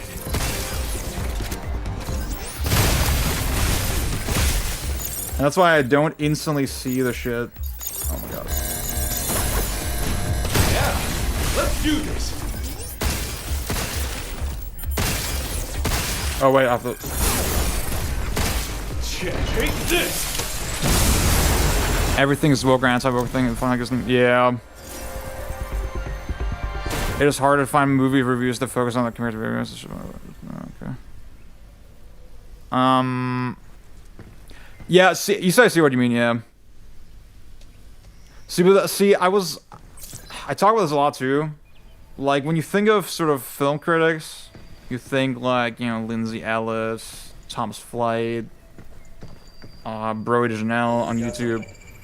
I think it's a mod. Like, there's a lot of good shit out there where they don't just, okay, I'm gonna recount my experience with this movie. And gonna try to review it sort of holistically. They try to extract a point. I feel like the point extractors. I want more point extractors in games. I think that's my overall take. Zone.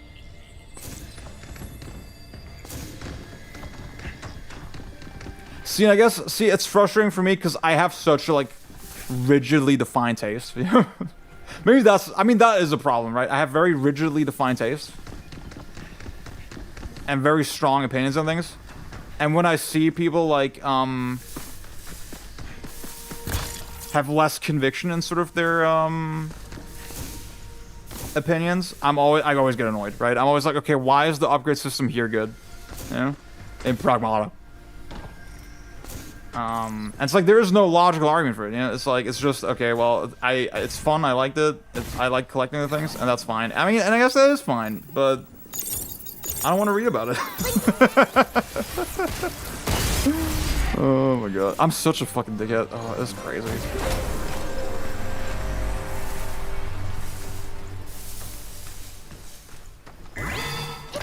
Bob said it's an interesting idea. But we live in 2026, and that's never gonna happen. Also, I mean, I have gyro, so I can. You're going down.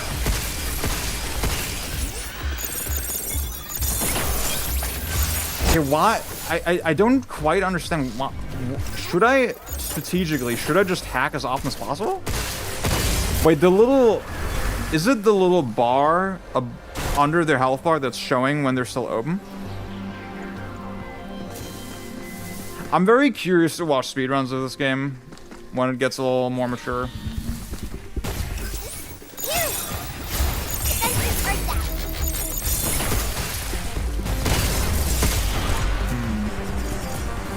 It does kind of feel like you should spam hack.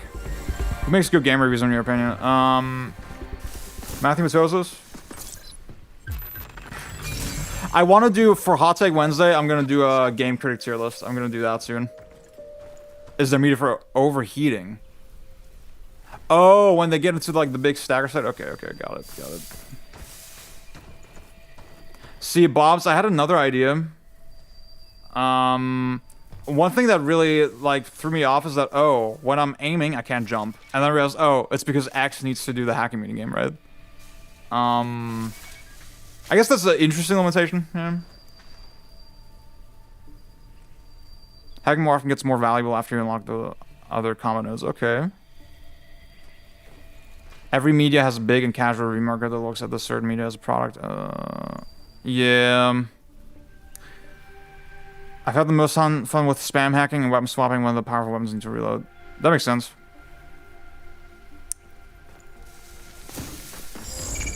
Who makes good game reviews? Do I make good game reviews? Question mark. I do like Super Bunny Hop sometimes. I mean, he also is like, okay, I will arbitrarily justify shit, you know?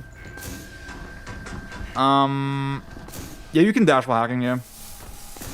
I think, so Gaming Bird is someone who got a lot better, I would say, also. And I think, he got very much into, okay, I will very deeply overanalyze shit and, like, do a lot of fucking research to understand a thing. But I think ultimately what he will convey in the video is still, okay, this is how I felt when I played this. And he will sometimes, like, skew his perspective a little bit to suit his argument, you know? He still does that. He was really bad about that, oh god, originally. Oh god, oh god. No! Fuck. Like, he still has a tendency to do that sometimes. Like, a good example is, MGS4 versus MGS5, where he's like, yeah, you don't have the crazy arsenal that you did in MGS4, so the game is bad now. And I'm like, bruh, that's like such a lazy thrown-in argument that's like not well justified, not well connected to the other points, not well connected to the rest of the game. It's just, you took one objective fact, like, okay, you have fewer weapons available at a time, and then you said, yeah, that makes the games better. He doesn't really get that bad anymore. But aggressive defense, wait. Okay.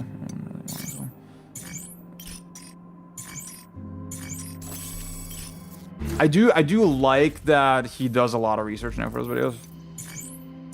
But it is definitely in service of like, okay, I'm gonna tell you how I feel this game. I'm gonna tell you my opinion. Yeah, you said that's exactly it. Because with Super Bunny Hop, he has moments where he's like, kind of turning his brain off, you know? That spider bot we bought earlier sure moved around a lot. If only we could slow it down. I think your goal should be to understand the thing. You know, your goal should not be to justify your feelings. That's when I feel like that is what's happening. See, okay, do you want to know something? In the Shadow of Colossus video, I'm just gonna show you. Wait, let me show you. This is gonna blow your fucking mind.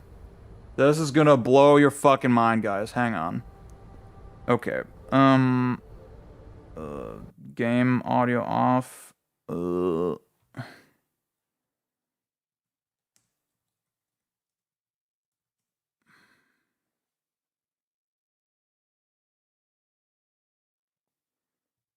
This is gonna blow your fucking mind.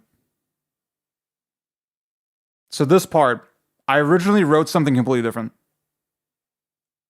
Can impact your movement as you make your way up from the chest. Eventually, the weak point moves from the head to the lower back. His upper back protrudes outwards and gradually transitions into this curved shape. I think this demonstrates that Wander's grab range is maybe a little too generous. You can hang onto his upper back, drop yourself down, and then simply hold the button again to grab back on, even though you're angled relatively far away from your target. Still, this is a scenario where the individual... So, originally, I thought, oh, when I first replayed the game, my thought was, oh, you see the protrusion on the back, it means I have to climb down. It's like stamina intensive. And like this little change in the level design is like really affecting the experience, right? That was my impression. And then I went and tested it and was like, oh, that is not fucking true at all, right? Your grab range is like so generous that isn't actually how the game works at all.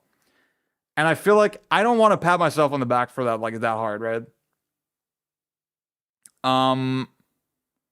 But I feel like a lot of YouTubers, they would have sort of swept that under the rug to suit how they feel about the game. how I felt about the game is like, oh, I love the way sort of the bodies have these unique shapes and that's affecting your platforming.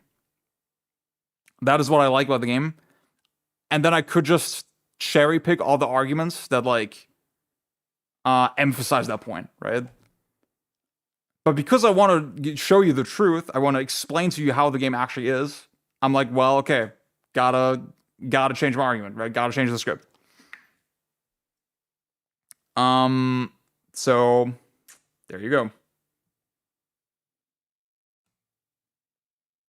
That is the PS3 version, yes. Yes. Oops. Okay. Jack Crawford. I think I know him. I think he was commenting on some of my videos. Yeah.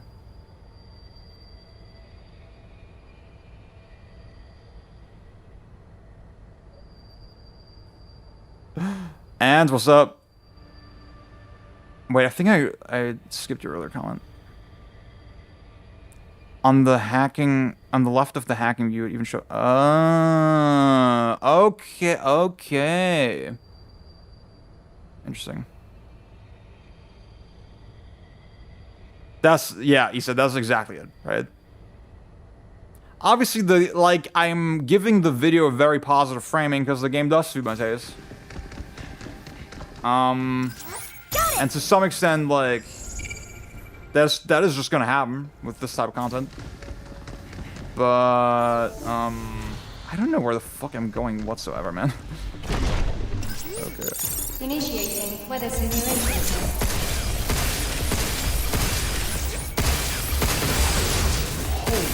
So, oh, okay, I see what you mean, and I see the little bar. React well to that. Let's give him a little shot, shall we?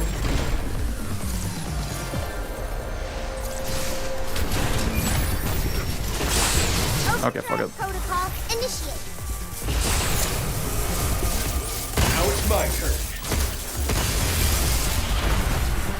Oh, if only we had a unit that could delete nodes. Yeah. How much does the Earth cost? Oscar, thank you for the sub. Thank I'm you so gonna buy much. the entire Earth and be king. Look out.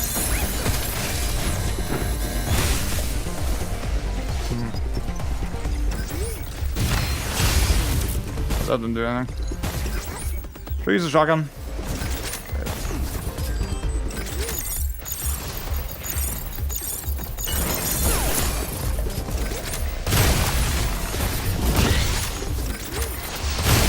Oh wait, oh fuck, I want to use this. Handgun. Guess that's that. Yeah, the PS3 version is kind of bad.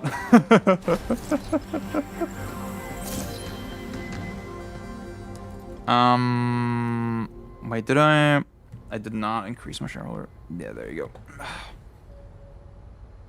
That's why we were talking about the decomp earlier. Like what I want with the decomp is I just want, okay, 20 FPS game logic. So it's like, it matches the PS2 version. But then, you can like in all the other recent decomps, you can use matrix interpolation to make it not look shitty. Get ready. Take that!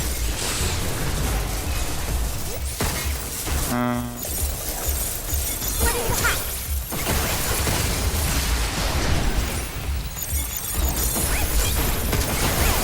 He's a shooting to me.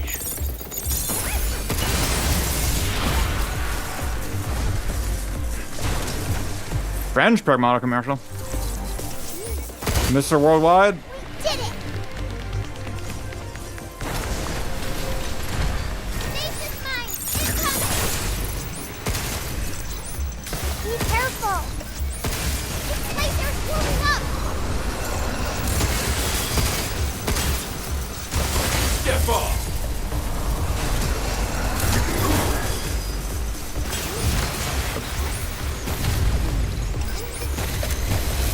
Ooh. I got him. Get some!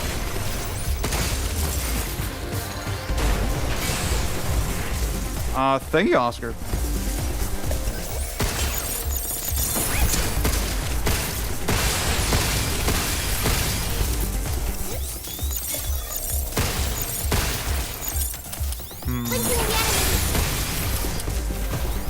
John, take this! Dylan, what's up? Thing on the road, huh? Great idea. I think I like the happy wedding. Writing for a point is something that's covered in everything. So, yeah. Again, I feel like when I say this sort of shit, I get a good amount of resistance. As if that shouldn't be like the standard, you know? Mark a bot, and it's I think just holistic game reviews are always doomed to fail.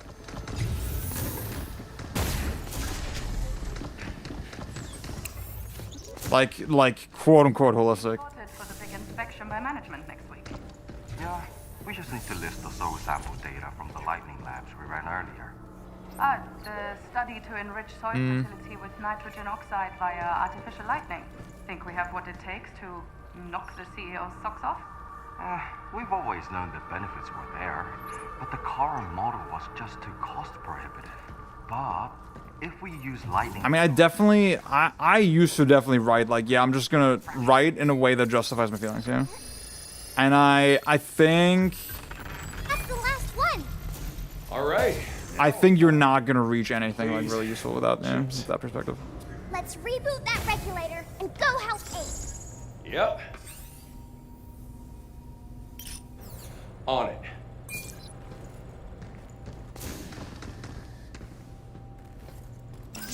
Got it.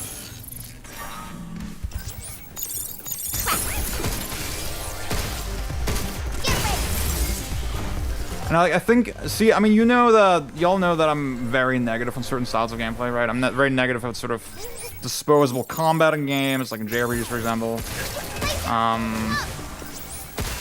I'm very negative of like Metroidvania design. I'm very negative of progression, and I feel like, again, you could take the angle of like, well, in some cases it kind of works because it's fun, right? Because I'm having fun, so that's evidence that it works. But I feel like if I didn't seriously interrogate my biases, I would be very stagnant, you know, with my thoughts and ideas about games.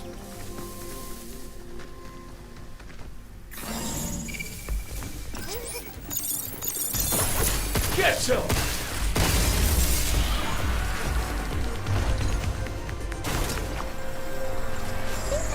REM.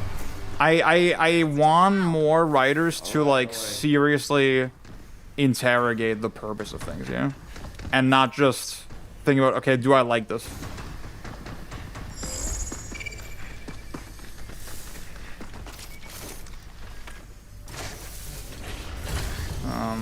Oh, what the hell? Whoa.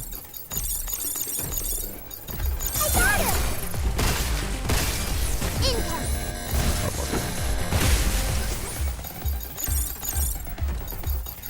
I like that you can sort of block your own way with the hack. Okay, I feel like that's the thing. It would be so much easier to spam hack if we had like an auto fire weapon. Cause like pressing R2 with like a weapon that has to reload constantly while I'm doing all this other shit is like. See, I wanna low-key, yeah, see, that's impossible. I can't really focus on both things. But I feel like that would be the optimal way to play the game, theoretically.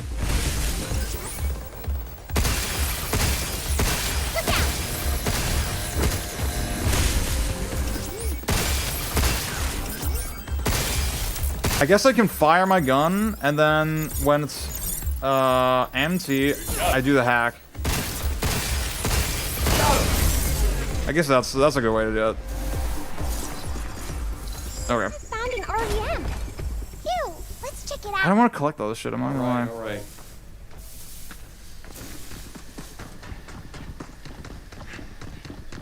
How do I get back? Zia has beautiful slim eyebrows? What? Guys, am I looks maxing? Am I a looks maxer? I have to say, guys, I fucking love Clavicular. He's so fucking funny. Tell me you got something. He's a very problematic person, Might be good to and I think he's steering toward an early death. But he's so awesome. I love him. Oh, Ollie, yeah. I hope your foot situation improves very soon.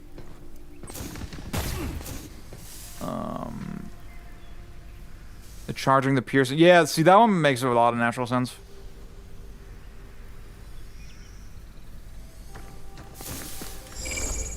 Where the fuck do I go, man?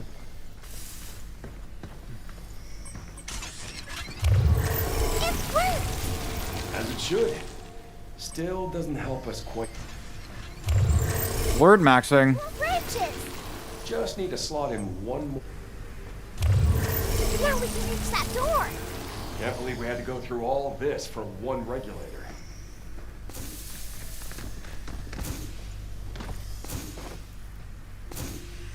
Is it a goatee kind of fruit? No, definitely not so far. It's like very... The thing is, I feel like if every game was like on Pragmata's quality level, I'd be like, yeah, we're in a good spot. Yeah. Better stay on our toes. Like, it's a fun, nice game. Fun, nice game that has like good fundamentals. Oh.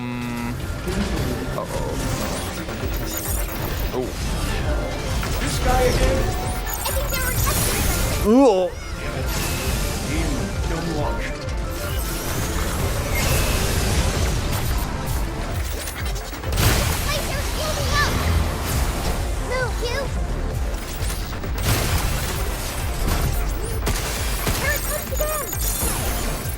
Come on, enough already. Oh my god, oh my god.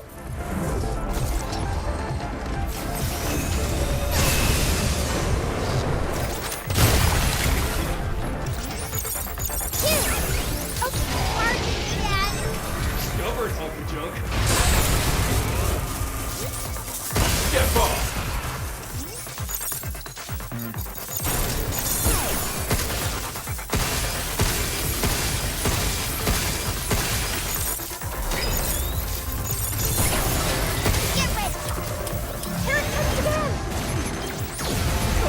Enough already. The decoy shit seems extremely fucking strong. I was saying that earlier, but... Take this. Have you played Windswept? No, I haven't. I don't know much about it.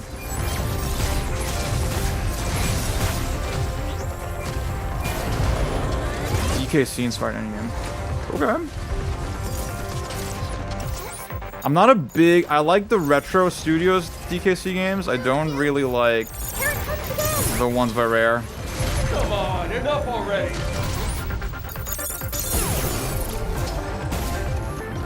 Wait, the sticky bombs? What does that do? Stubborn hunk of junk.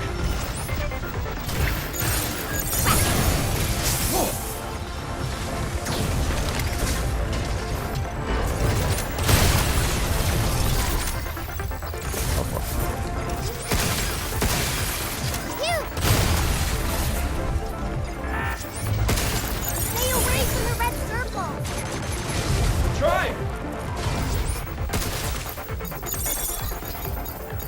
Shoot now!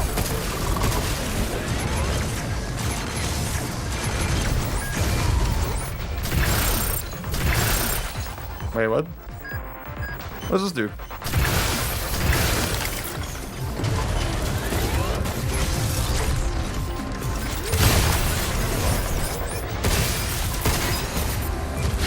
No!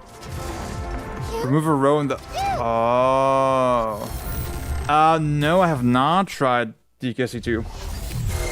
I mean, I fucked around with it a little bit, but, I never, like, seriously played it. Is it that much better? What should we do?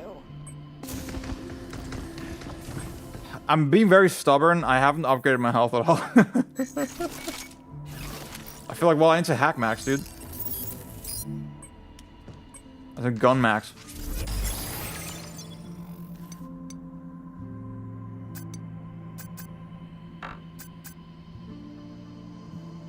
Oh, that's actually worth it. That's actually fucking worth it. Yeah.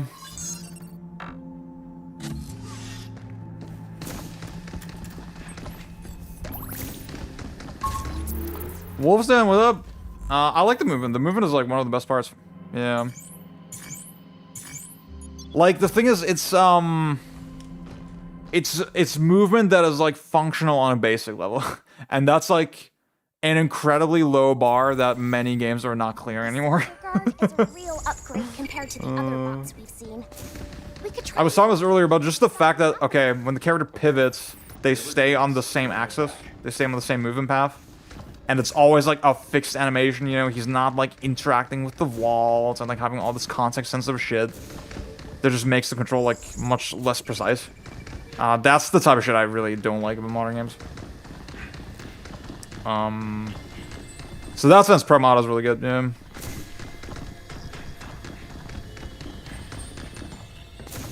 Tell me you got something. I think it's a mod. Might be good to have. Let's go check it out. Okay, I'm not dealing with you jokers. With you jesters.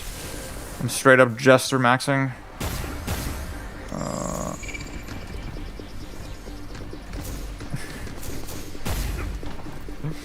Oh my god, there's this video of Clavicular talking to like this older, not older lady, but like, you know, she's like in her 40s probably. 40s, 50s. And she's like asking him, so what do you do? And he's like, oh yeah, I do look smashing content. She's like, what? Look smashing, do you know what it is? She's like, no. He's like, yeah, it's like, oh, you're like improving yourself, you know? You got something? God, I fucking love There's Clavicular. RM data nearby. Let's take it to the shelter. Oh my god. Guys, should I get into bone smashing? Got it. Just smashing my own face in with a hammer to make my jaw more chiseled.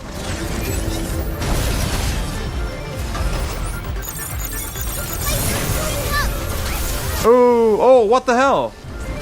You bitch.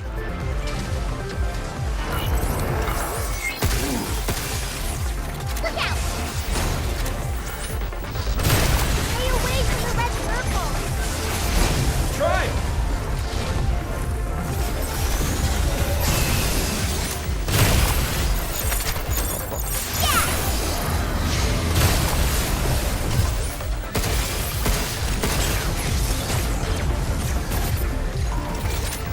Okay, wait. Oh. Now! Take this! Low key, Bobs. Time to dance. Fire. Oh, fuck. Careful! Good job, kid. Stay away from the red circle. Try! See, I was like really conflicted about the idea that like, okay, I start a hack, right? And then I can just pick it up like that. Blinking the enemy. I was really conflicted about that, but I'm realizing, okay, I think it's a good thing, because if it wasn't like that, it would have a lot of implications on the enemy design. They would probably have to make it super call and response. Try! Like, oh, they need to give you enough time to complete a hack, and then you can only fight the enemy. The fact that you have to decide to, like, just back off sometimes, I think that is good overall. Nope! Stay away from the red circle. You know what I realized? More games need, like, a little crowd cheering for you when you do something good. Like in old Treasure games and stuff. Like in Bangai, they would do woo! Or like in Smash Bros, you know? More games need that. Oh, it makes the, oh, that's pretty cool. I got him. Be careful. Oh, we can, ooh. Pretty cool.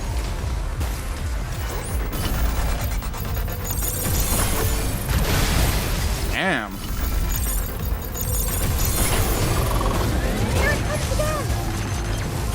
Come on, enough already! Okay. Wait up. Yeah. Check. Take this! That was really good, dude. See, that felt cool as fuck. I was like actually multitasking.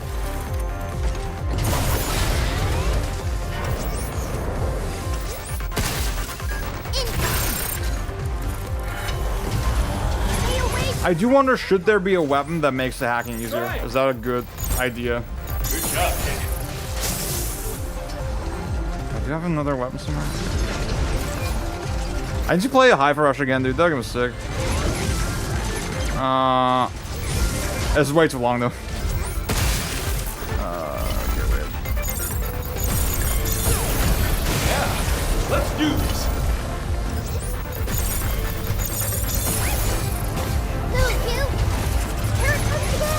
Oh, fuck. Oh, you fucking bastard. Oh, my God. See, that was actual movement. That was actual positioning. They do have, yeah, there's an auto hack upgrade. I really want to know what the meta sort of implication of that is. I'm probably not gonna use it, but yeah.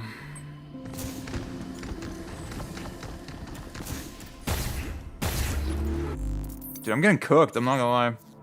This is not a good stream game, I'm getting so cooked. Avoids all yellow nodes.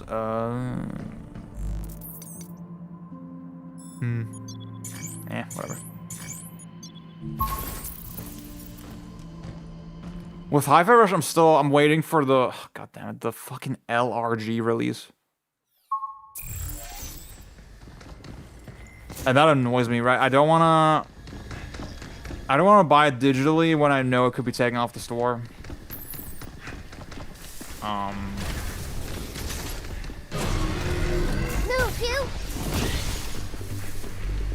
Yeah, it's been taking for fucking ever.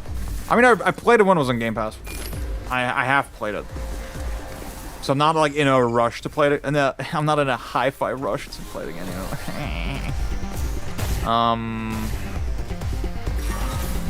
Where the fuck am I going? This is such a confusing level.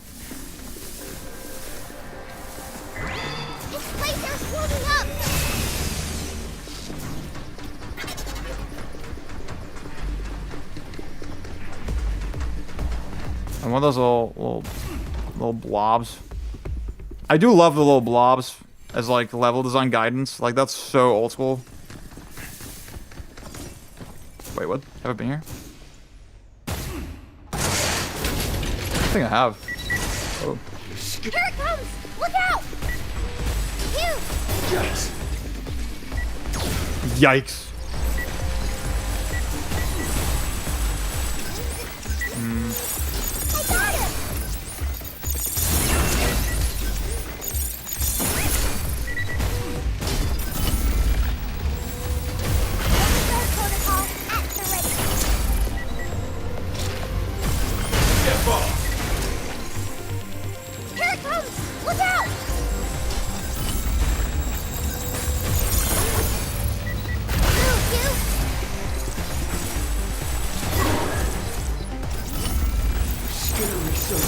See, I wonder if this game had like a melee attack or something, what that would do for it. I feel like it would be probably kind of damaging for the balance. And if they don't have a melee attack at all, at any point, then I plot it, I guess.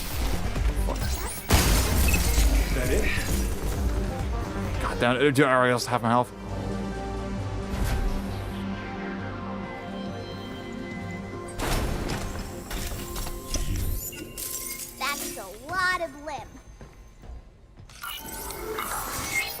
Okay.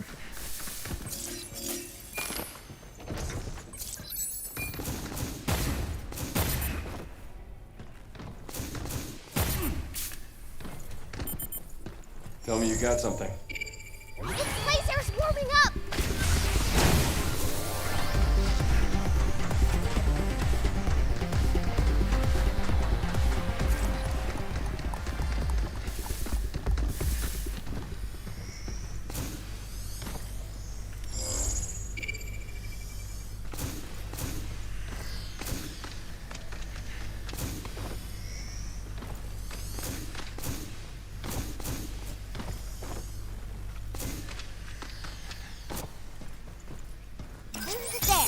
Okay. I'm just gonna instantly use the overdrive.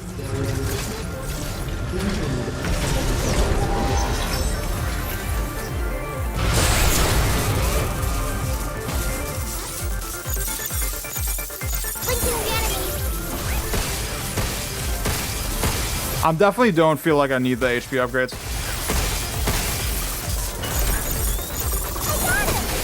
Be careful. Here it comes again.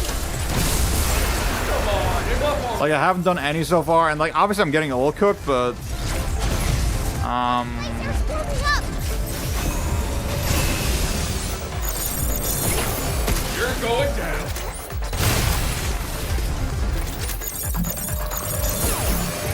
Stay away from the red circle. Try. ooh.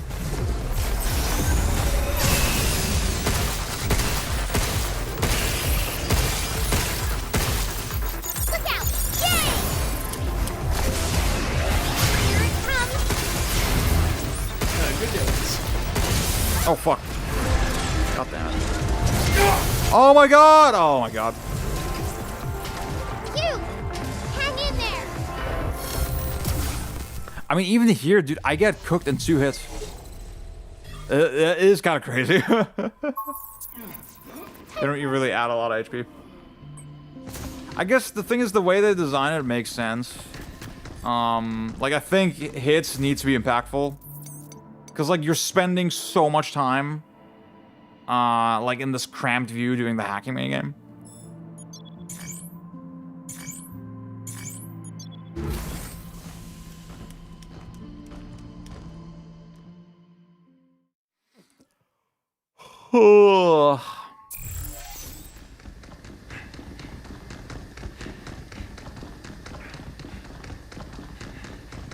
Wait, what the fuck am I doing? Oh my god. Should I go collect the other shit? I don't want to do that on stream. I feel like it's really fucking boring. Maybe I'll grab some collectibles later. You know, podcast gaming.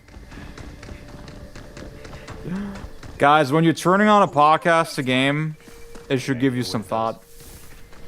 It should give you, it should make you question, okay, is the game a meaningful activity?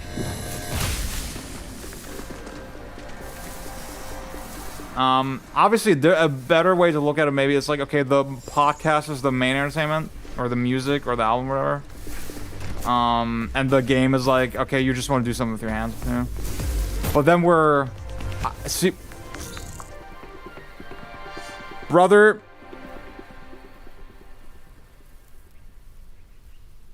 Don't talk to me, okay? Wait.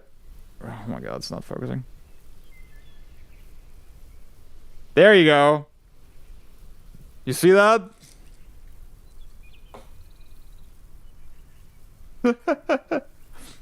Game recognized game.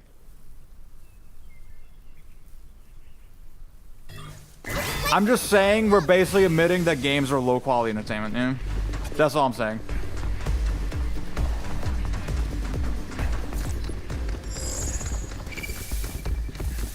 Sometimes I do really get existential about the fact that I have dedicated my life to games. Of all things, yeah, I could be doing. No,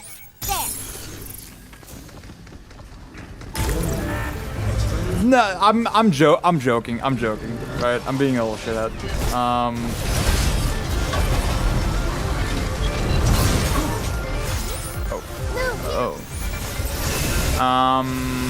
And even I mean some games really lend themselves to it, to having.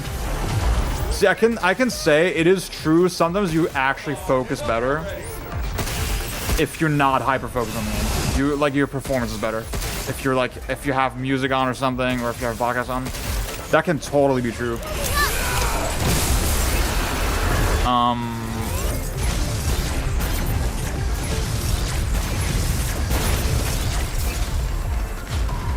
But then I feel like, see, if I played something like TGM, Tetris Grandmaster, if I played it without the music, I feel like I'm definitely missing something, you know? I feel like I'm not respecting the game. I feel like it's such a part of the experience.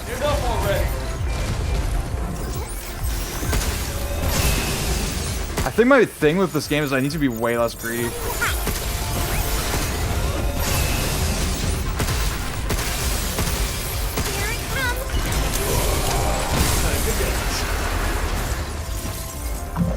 No, see, True. I was joking. I don't even think that. I don't even think that. I don't even think that that's necessarily evident. I think it can be like a symptom for if a game is not great. Like with Monster Hunter World was like the first time where I really like, okay, bro, I feel like I would not be playing this shit if I didn't have a podcast on at all. And it's really, like, it's such a mindless fucking activity that I actually don't want to do. Try it. It has no value to me, right? Grinding fucking armor. And I'm using the podcast as like an excuse. Like the podcast, it was the symptom of the larger problem. It was not actually inherent to the problem here. So I definitely understand that. Stay away from the red circle. Try it. I think the fighting game example is like one of the best examples. If you're just grinding combos, it's like, okay, I want to be good at this game, right? Shit, take this. I mean, it's why you listen to music when you work out, yeah? Like you want to. Obviously, it's something that's like, it's a benefit for you, it's healthy for you, it's a valuable activity. But you don't necessarily have the like mental fortitude to like commit 1000% of your mind to it. Or like because it's so hard, you need something to like ease the pain a little bit, you know? It's my turn. You know, a little extra dopamine. I think that's totally valid. Come on, enough already.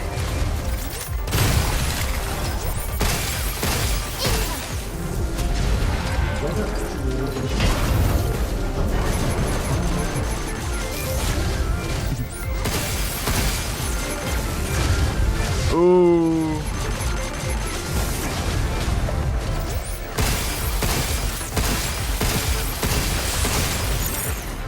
Is he doing it? No. Hey, why can't I not? Oh, it's because I was aiming weirdly.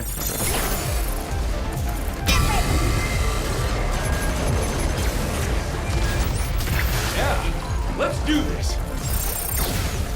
Does the decoy even work on him?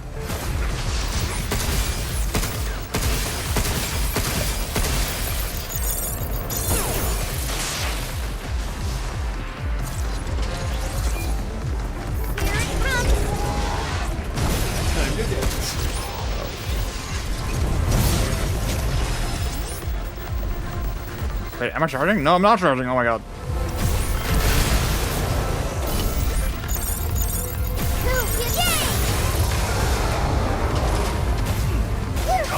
Oh, what the hell? Bro, Claw, what's up? Take this. Thank you.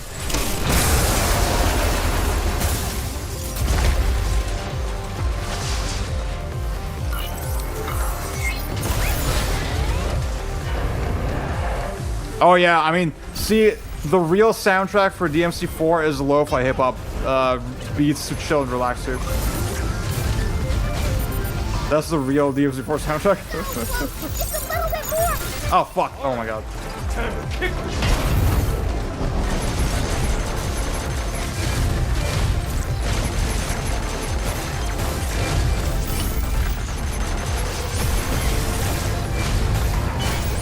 I guess the point I just want to make is like sometimes we don't interrogate this sort of shit, you know?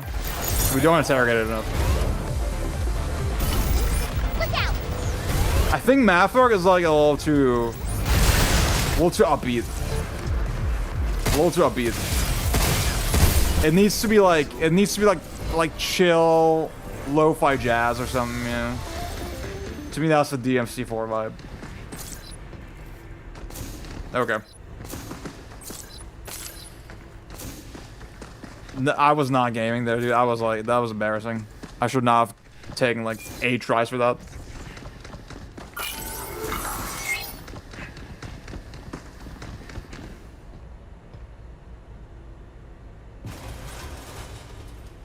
See, I think I did my best Crazy Taxi run in Discord VC. So, you know, I totally get it. Guys, I need a third monitor because like doing the desktop shit. Oh, yeah. The thing is, okay, I'm gonna over-explain my setup. It's really boring and annoying, but like, I'm gonna do it. I have this giant ultra monitor. It's 32 by 9, and what that makes possible is Discord VC flow state is really so true. What you can do with this monitor is like you can just treat it as 2 separate monitors. Vaughn, what's up? Why did you have to like, oops, why did you have to like spawn into my stream like exactly when I said that shit? Oh my god, that's so embarrassing. I'm so sorry. See, for those who know Vaughn, he's a true jazz elitist. You have to understand I'm a gamer, okay? I have no culture. What the fuck was I saying? I have this big monitor. I can use it as 2 monitors. And I can switch it, like my idea is like, okay, I have the computer on the left, the game on the right? And that includes like my OBS stuff. I don't want y'all to see my OBS bullshit. I want to be able to see the chat. So for desktop shit, I would ideally, like if I'm showing you like a video, I'm reacting to something, showing you news, I would put my shit on the left, and then you're seeing the right. That makes sense. Except when I want to play a game later, I have to do all this funky shit where I switch the monitor around. And I'm always afraid that it will break the stream. And that's why I'm like, okay, well, if I know I'm going to play a game with my capture card later, I'm just going to leave it PC on the left, console on the right. But once I do that, I can't stream my desktop effectively. And it's like, that's why I need another monitor. And it's fucking pissing me off. Oh my god. Looney Tunes Sheep Raiders. What the hell? What do I get? Weapon slot. Oh. Oh! Now you can hold more units. Yes, sir. Won't say no to that. Vaughn, are you playing this one?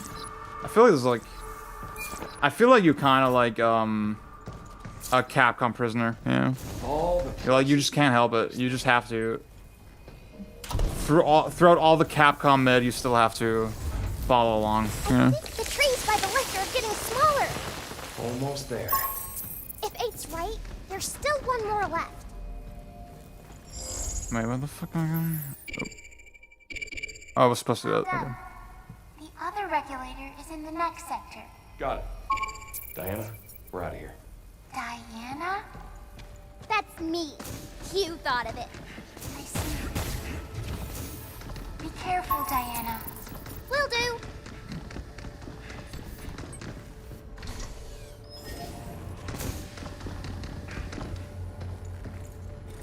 Honestly, they should have given this game like Piano 3 vibes, like no dialogue, no nothing. I was lurking and waiting for the opportunity to strike. We'll be skipping. I won't be skipping Onimusha. I think I'll play it, but I played at Gamescom. It was not good. It was not good. That shit. It was like terminal stage parry slap. Well, when you put it that way, how can I resist? It was insane.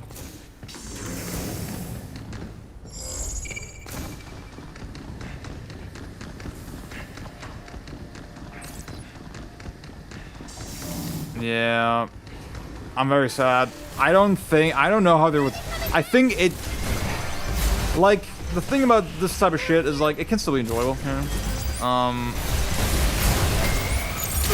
But obviously I want it to be like a little more than just fun slop, you know? I want it to be like an actually compelling game, and it's like so anti-Onimusha, you know? The whole thing with Onimusha is like spacing.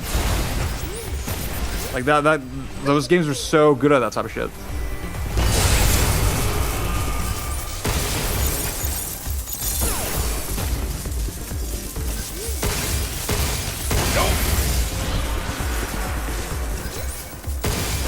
See, we'll say.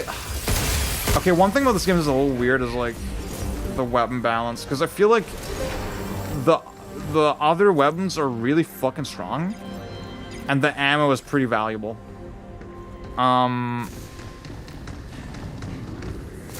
But then the grip gun is also pretty strong, yeah? And I always, I should have read that. Use this as a distraction. I think with, I think that also the other thing with the nodes is like, they're all just kind of good. I haven't really been in a situation yet where I'm like, I mean, the multi-hack is obvious, right? You use it when you have multiple guys and you don't use it when you don't have multiple guys.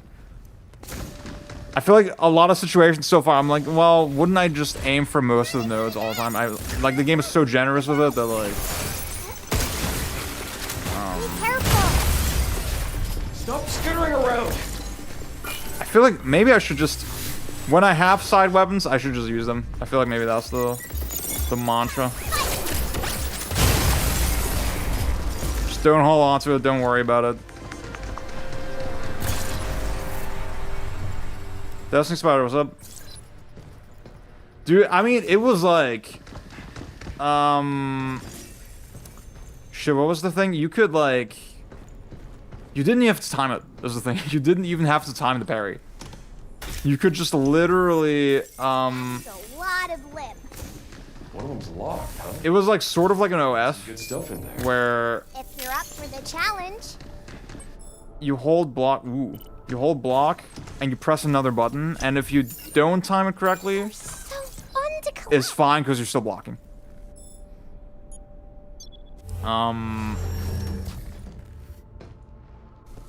There's like there's not even risk reward there at all. Now the thing about Onimusha is like you can't. I'm pretty sure you can't dodge out of combos. That wasn't a thing. Like you can't cancel out of your attack animations with dodges, or I don't know if you can cancel the recovery, but it was like not super forthcoming with that, which is good for this type of game, I'd say.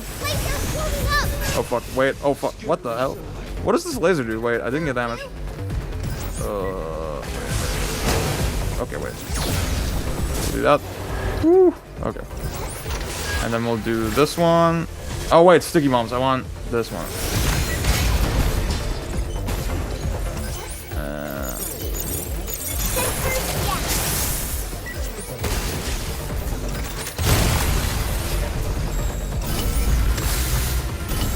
Okay.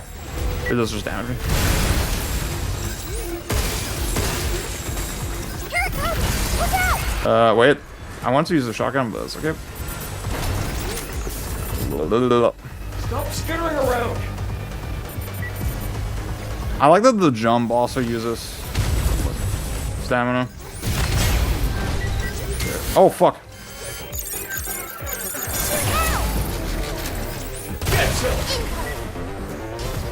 This is a good idea with the laser. This is pretty cool. I'm not gonna lie. Oh, wait. I'm out of... No! Oh, God. Dude, Spy God is so hard, man. That's a good game.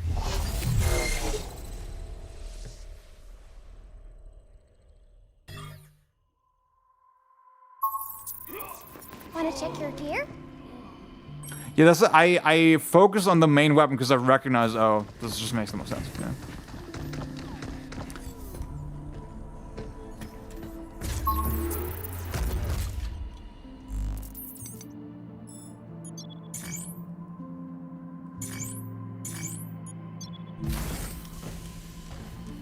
I kind of wish the retry system was a little more, was a little faster. I don't really understand why they did it this way. Oh my fucking god. Like, I'm so... Did I miss, like, a hatch somewhere? I'm detecting a mod. You've got to get them all, right? Let's go grab it. Well, when you put it that way, how can I resist?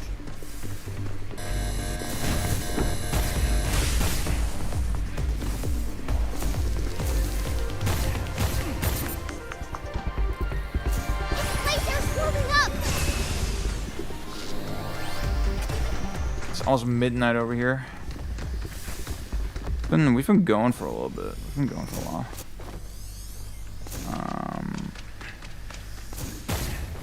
See, I set my stream times deliberately, like, kind of close to midnight, because apparently the Twitch meta is to You got something?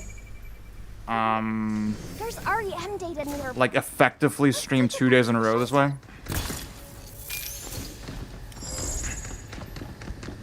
I was like not the only reason, but it just overall at the time just made sense. Yeah.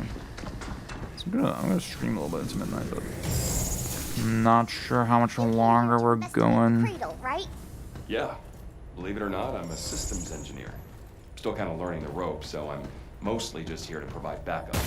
So What? you don't know how to fix the cradle Why does it system? not show me the way to go anymore? The cradle's a bit out of my league. At least you're good with guns. I get by.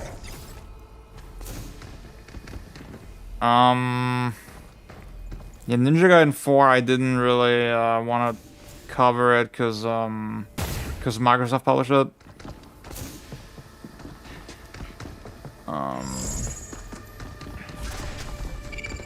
And they support the Israeli military. I did get to play a little bit of it. I like rented a copy. I was not impressed. I was not impressed with the game. Let's just put it that way.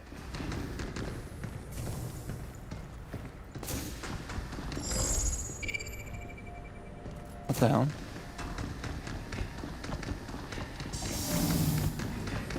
Wait, where the freak am I going, dude? Am I stupid? Is it?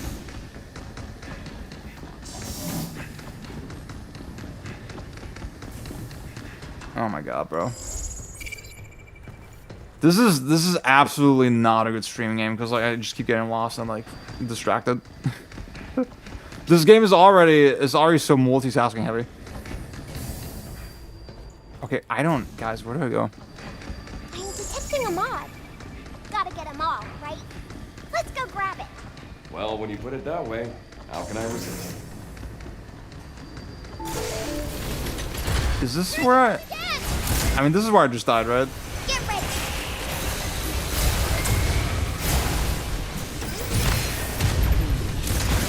Is it? I feel like it's different enemies.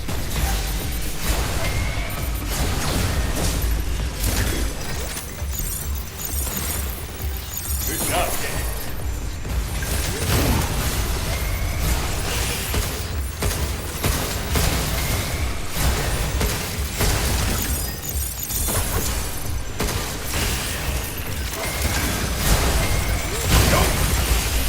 Get ready.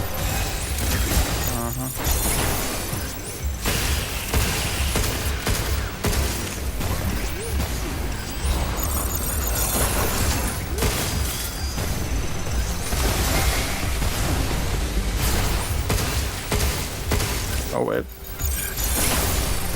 Check. Take this. Okay. Thank you, Dragon. Yeah. Nature's mine. Incoming. Look out. It's over.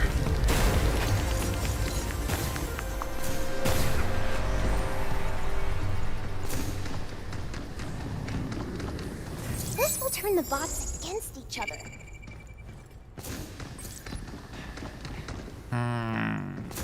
Okay.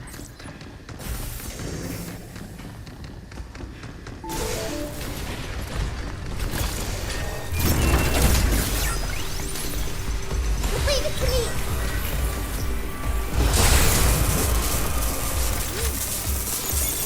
Fight, fight.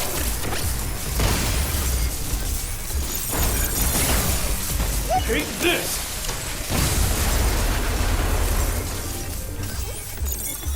Not glad this goes fun, man. Jump two.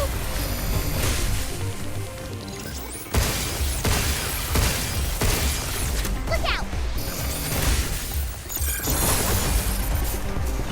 I'm getting a hang of the like. Okay, I'm pressing the button again to spawn another grid, and I know at enough damage I get the little execution thing. That's pretty cool. Oh, okay, no, I kind of like those two monsters. Wait, there was a little thing.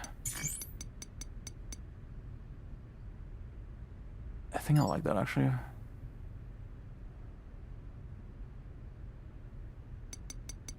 I was like picking up weapons I wanted to have them immediately equipped. Wait, display. HUD. Oh, okay. Oh, okay. They're not currently in active weapon slots.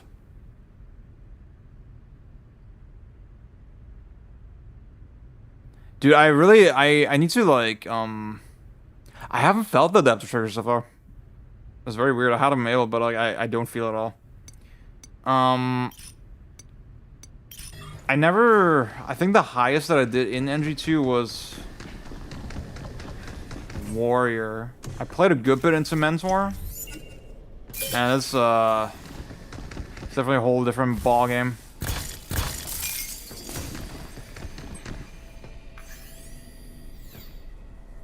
I'm getting a little hungry. Oh, I was in the red zone.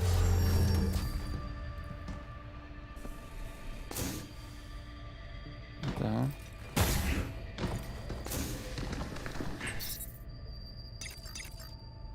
Fuck it.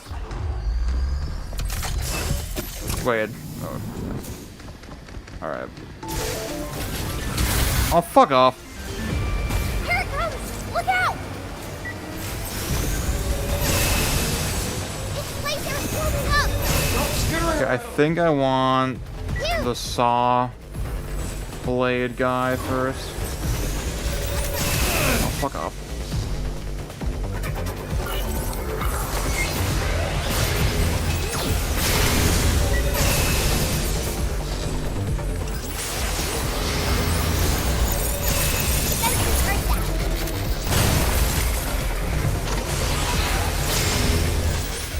Okay.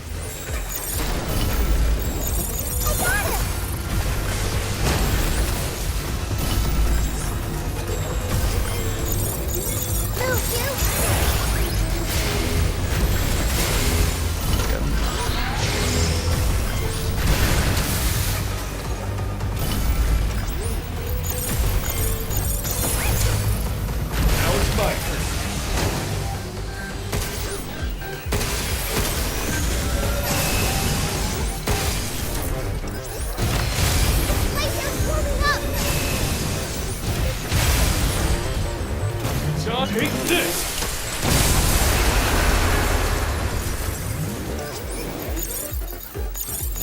Good job, kid.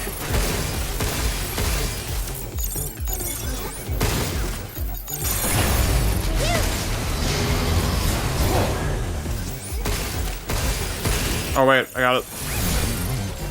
Take this! Yeah, Warrior, you definitely don't have to learn shit. On Mentor, you have to kind of understand the game, man. On Mentor, you have to be much more intentional.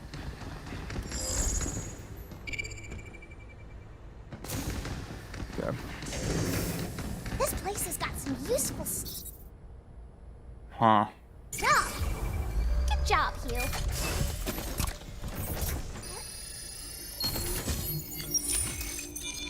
Ooh, sweet!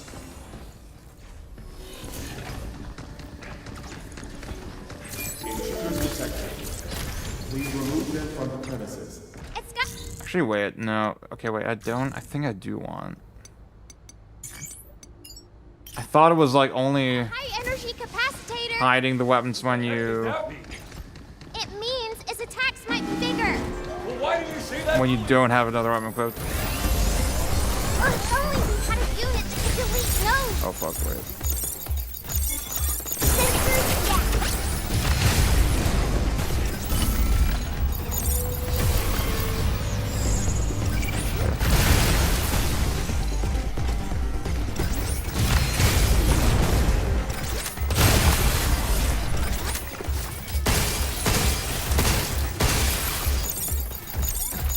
Right on.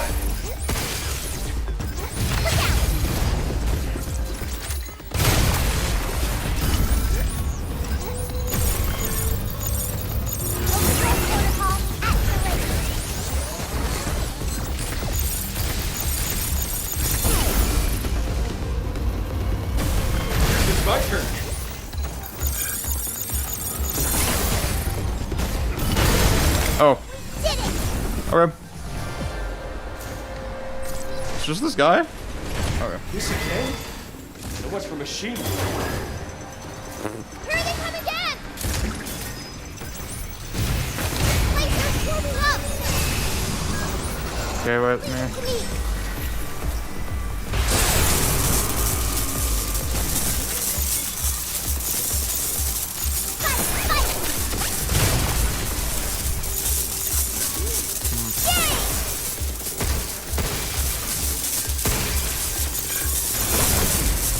Take this!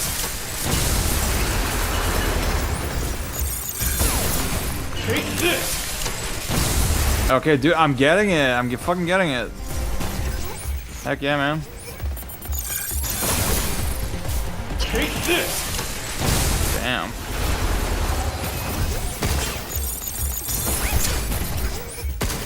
Leave the shooting to me. Woo! Here it comes again! Wait. Take this!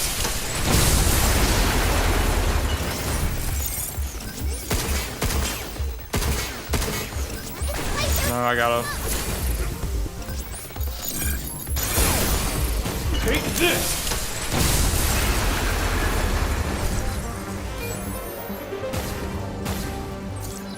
So I was wondering sometimes if I can get them to spawn the little execution node with a regular shot. But they should probably be opened up for sure. That is a little neat, little interesting system though. Yeah.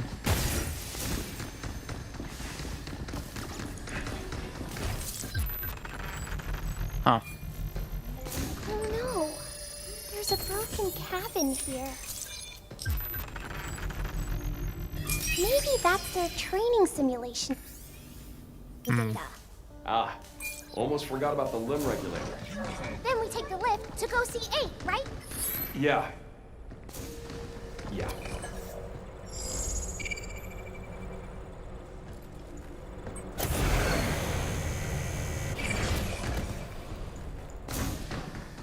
Look, a new unit. What's Carbine? Ooh.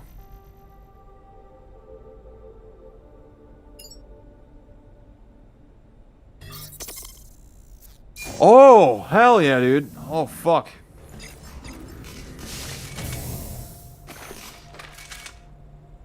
Wait, does it just replace the grip gun? Because, like, it says 20 out of 20. So that suggests that it reloads. Yeah, I was like holding my tongue a little bit because I was wondering, okay, is this an L take if I say I don't like how the grip gun feels? I sure didn't skimp on security. Oh my god, that's what I've been waiting for, bro. Oh my god. Yay, the trees are gone. Then let's get on that lift and go. See, but I guess with this one, I start at 0 upgrades, right? God damn it. Oh my god. I pumped all my points into the grip gun. Oh my god, that's so stupid. Wait. Oh, yes, baby. Yes, sir. That's exactly what... Oh, thank god. So. Thank god. Capcom Summer. They got it. Okay, game of the year. Game of the year. She be the scientist that made you? I don't think so. See, I also heard that on New Game, you can, No, it's not that. you can skip the intro. I just feel like she's someone important to me. That shows they actually fucking got it. Well, we better step on it.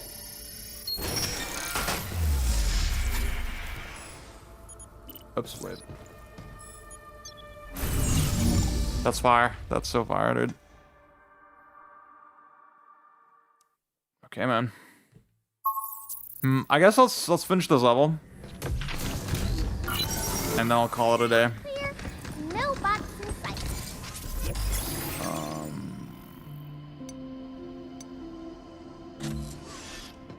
Wait, I could buy the auto hack shit, but I probably don't want to. Oh, that's so sick, man. Heck yeah, dude. Wait. How do I switch over? I guess yeah. Let's see. Shockwave, pulse carbine. Okay, it is more powerful. But I guess the rate of fire, I guess if you see, yeah, if you, the rate of fire is 0.45. If you take the rate of fire, multiply it by 4, then you're at basically the same damage. So, yeah.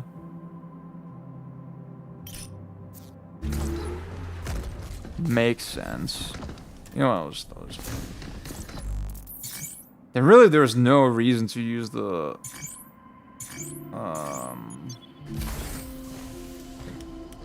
to use the grip gun. I guess I don't see a reason.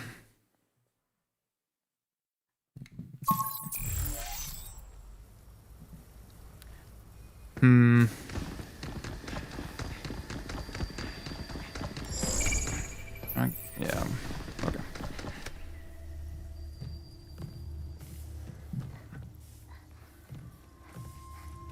Diana, you're here. Thank you.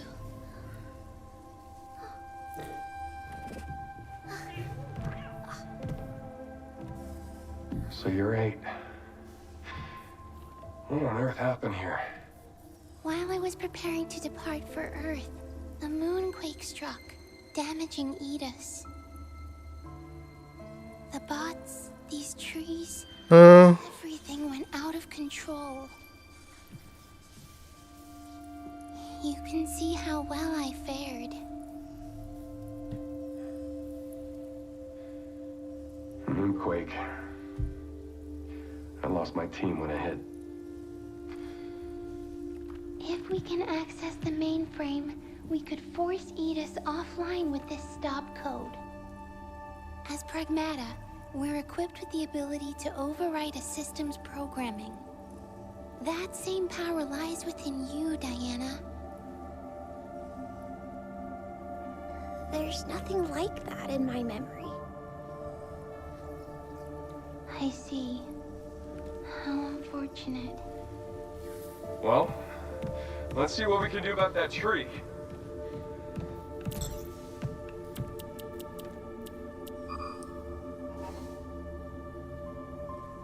I'm sorry. I'm no help. I wish Pragmata was pronounced Pragmata. You've made it this far, haven't you? We can stop Edis together. Doesn't look like we can do anything here. But there's another place we can check. We'll shut Edis down, and then we'll head to Earth. Hold on, 8. We'll get you out of there. Thank you. It sounds southern. You two look like twins. Yeah. I'm too Euro, dude. The thing is, I've derived my way of speaking from fucking just online Californians. Not sure why she wants to go to Earth, but guess that'll come after we bust her out. Should be another regulator down below. One that can clear that tree. Let's go find it.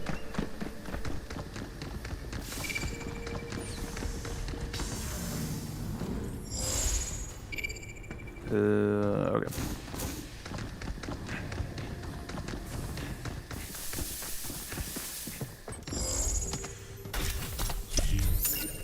Let's hurry back and get that to cabin. I can hear the sound of waves. What the hell? Damn. Is that the sea? Wow.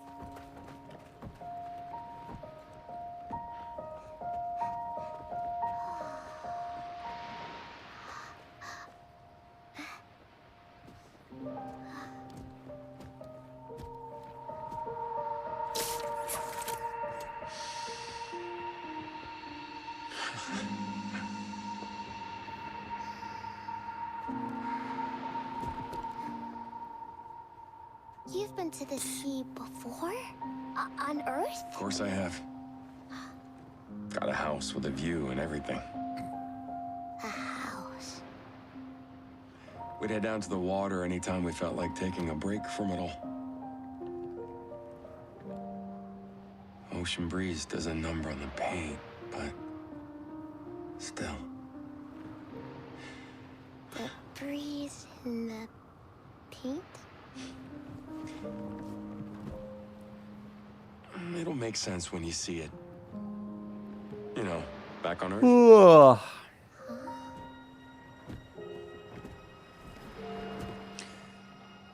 You just gonna stay here when this is all done? What do you want?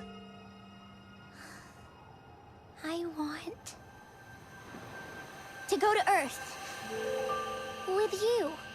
Can I really go?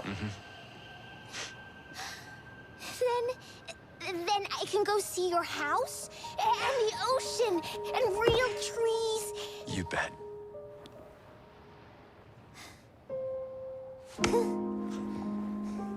Okay, but we gotta help 8 first, right?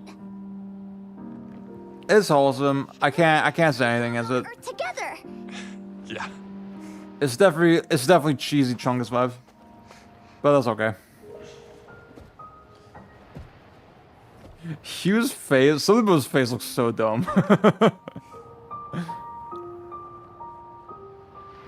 That's one of the coolest things with this game to me. Like I think he's just this raw ass astronaut. That's like fire. Now that we've got a game plan, let's finish this. Like this is such a fire design. Keep 8 waiting. Right.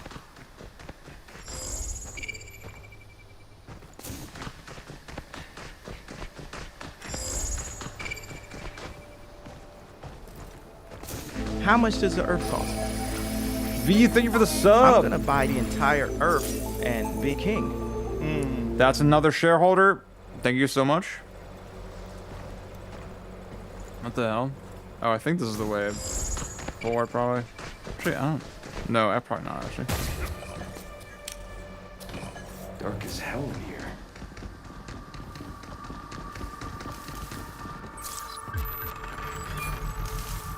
Can't wait to try that in training sim. Oh, do I get that right? You have to find all the training missions in the world. Oh, that's so annoying, dude. Changing the admin access level on E. That's annoying, man. I bet there's a bunch of security to stop it. Well, like anyone can. Well, you're investing in my success. You're investing in my success. I was torn between calling it shareholders or Habibis. Habibis. Oh my god. Obviously in the Discord, you're all Habibis. Another damn locked door. There's one. Okay.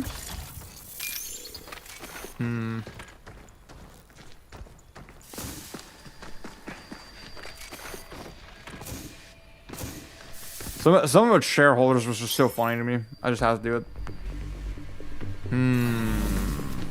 Okay.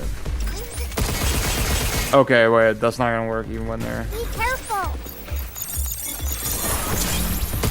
Back off! Oh, that feels so good, dude. That feels so much better. Take this!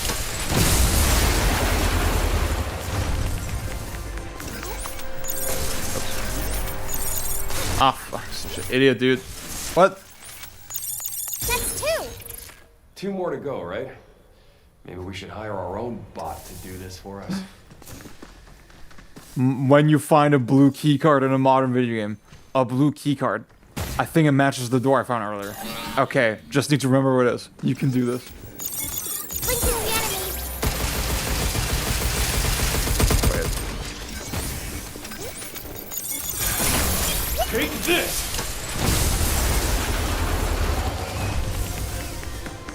I think what I want to like learn how to do is like hold fire and then while I'm doing it, do the minigame.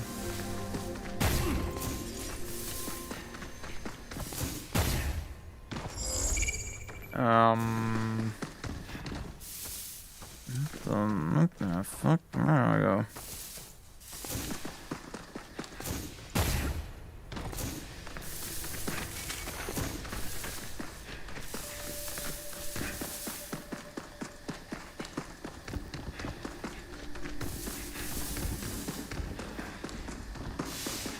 Oh, there you go.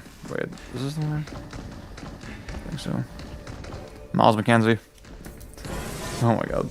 Fucking love Miles McKenzie. Oh, what the hell?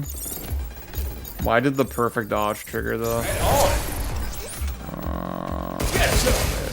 Move, you.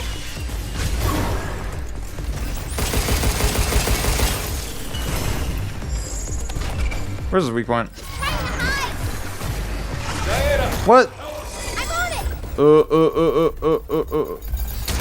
No, what the hell? I thought it was not that slow. Oh no. Hang in there. Okay, cans. Hack him when he's invisible. Shoulders. He's got me. What? Bring it to me. I also kind of like that they ramp up.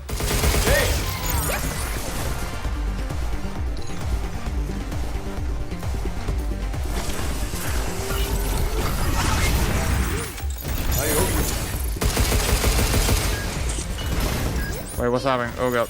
Wait, what?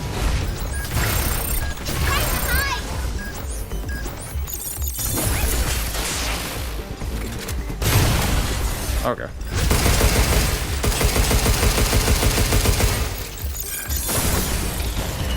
Shit, take this.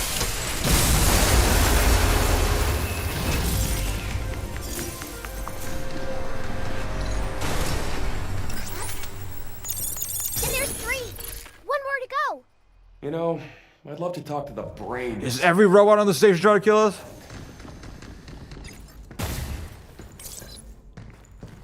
An enemy. Guess we'll have to fight it. Photon laser. Ooh. Powerful attack unit that shoots a concentrated photon beam. Mobility is reduced while firing with damage. Okay. Oh, cool. Cool. Cool. Even tough box won't last against that high-powered laser. It makes sense because she's a child and also a robot. Yeah, okay, I don't care.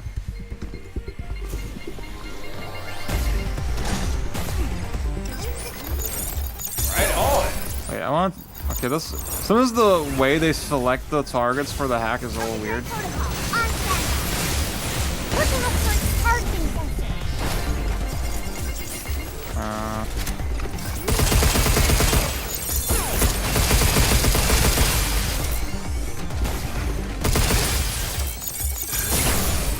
Take this.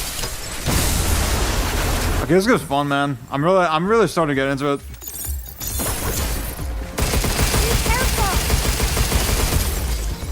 I'm starting to enter the flow state. Careful! It's going to jump! Oh.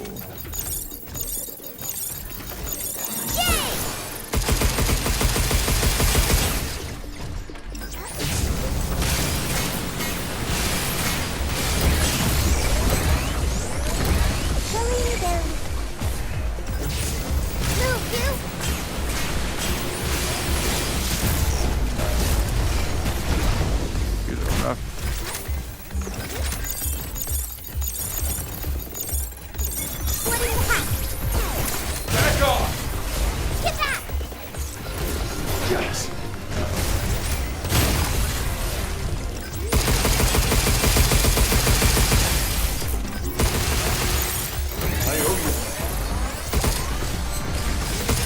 I think maybe the strat should be to not go for all the blue nodes. Actually, I'm starting to realize, because like what the blue nodes do is they just extend the open window, right? But if you know you can kill the enemy. If you know you can kill the enemy quicker than that, then you don't actually need it. Don't go inside the circle!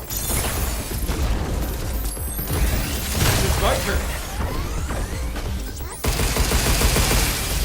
Oh, if only we had a unit that could delete nodes! Take this. That's really interesting.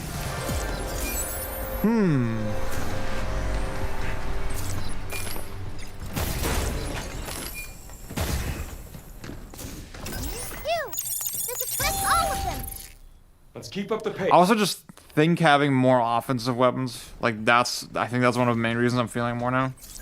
Cause like, the decoy and the sticky shit, like these two tabs, they're mostly support weapons, right? And now that I have at least 3 weapons to pick from, and like also the pulse carbine is just so much more, so much faster to use.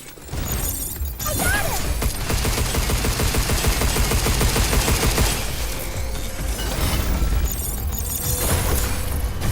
Back off.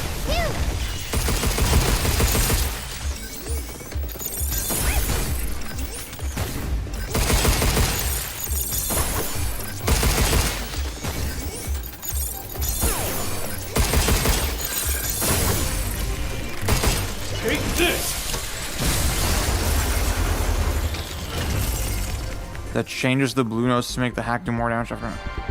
Ah, okay, interesting.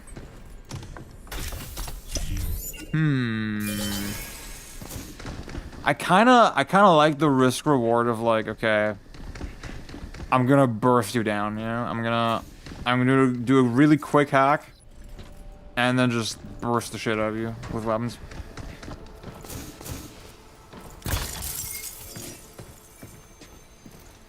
Oh, I like the way it curves. That looks so cool.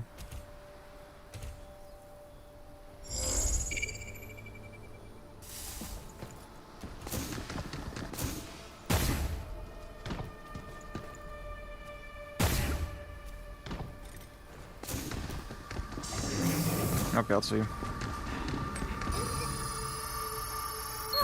really glad we found you.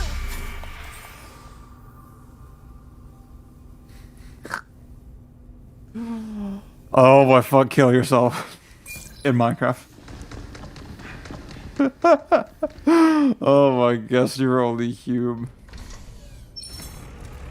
Leon versus Joel, The Last of Us. Leon suplexing him. Guess that's the last of him. That device is emitting some kind of jamming signal. If we touch it, I won't be able to hack. Damn. And what the heck are we supposed to do? What the heck are we supposed to do? He's so lame. Better.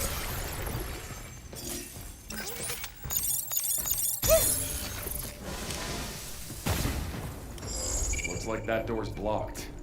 Yeah, that tree. Right, this is the, I think this is the critical path, right? I mean, yeah, I do like that he's such a fucking, he's like, he has such dad vibes, you know? He's so onk. That's a lot of lip. Frick. Oh my god. What the heck are we supposed to do? What the heck, man?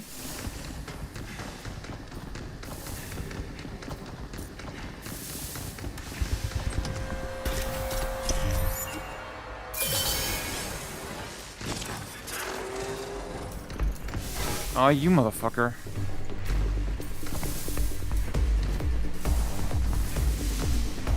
What?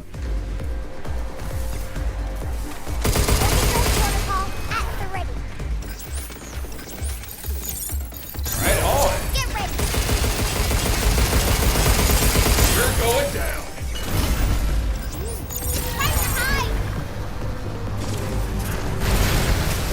Yeah. Oh, you bastard. Woo! Thanks. Oh, fuck.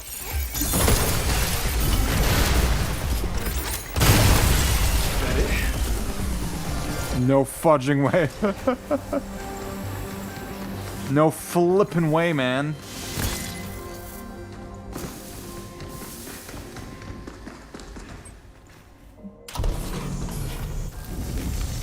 I think that solves our little tree problem. You think 8's tree's gone now too? I don't think so. Seems like it only got rid of the trees in here.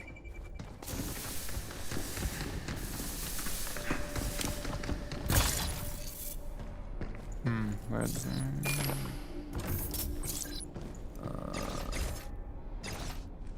yeah.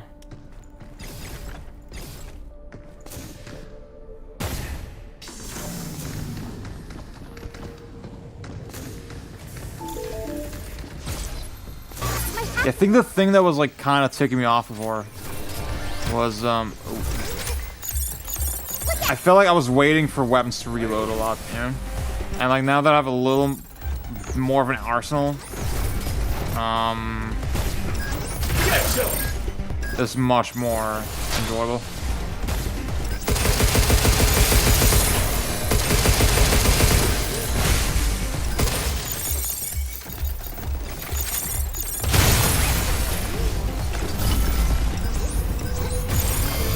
Oh fuck. Oh god, oh god.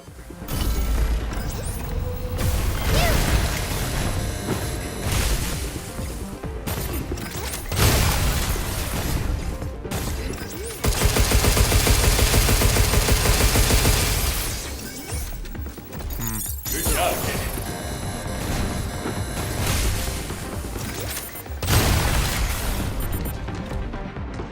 Wait, I'm out of...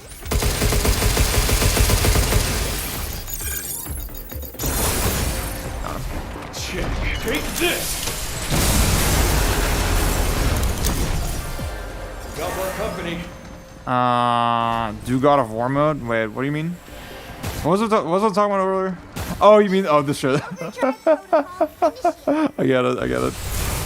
Accept the truth, yeah. Oh my fucking god. Oh my god, fire. Yeah, let's do right on.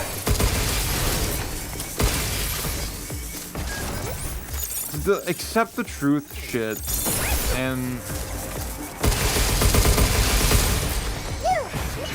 in Final Fantasy 16.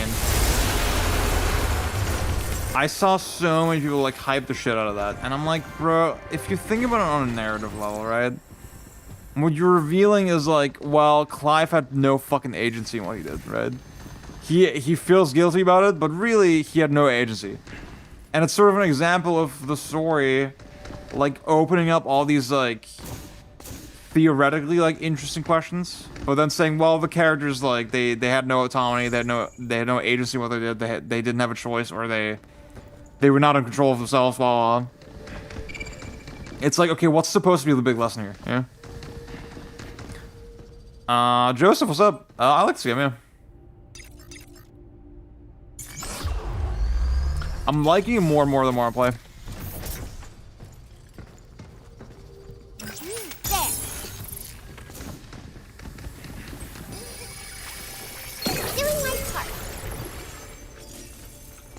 Man, 16 was fucking bad, dude. It was bad, we got a security zone. How many mouse traps are they gonna set for us?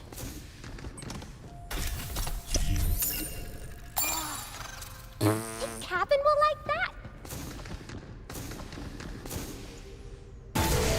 See, that's the thing. The vegetable cloud, like all that shit, is like, okay, it was like late game. We're genuinely subverting your idea about this character a little bit, yeah. With Clive, like the whole time we knew, well, he wasn't really responsible, yeah, for what the fuck happened. Jen, what's up? Ew. So fucking true. So true. So true.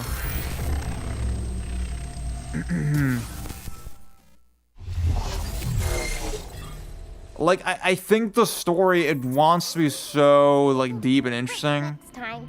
And then constantly pulls his punches. You know, constantly, like, finds ways to, like, make characters not accountable for what they did. Or for what they do.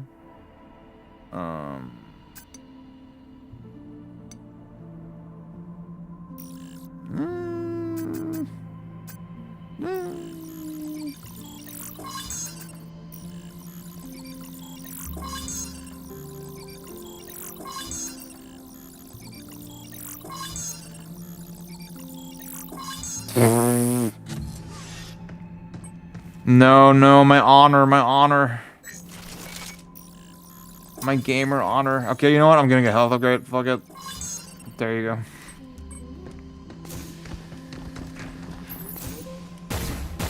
God, 16 was so disappointing, man.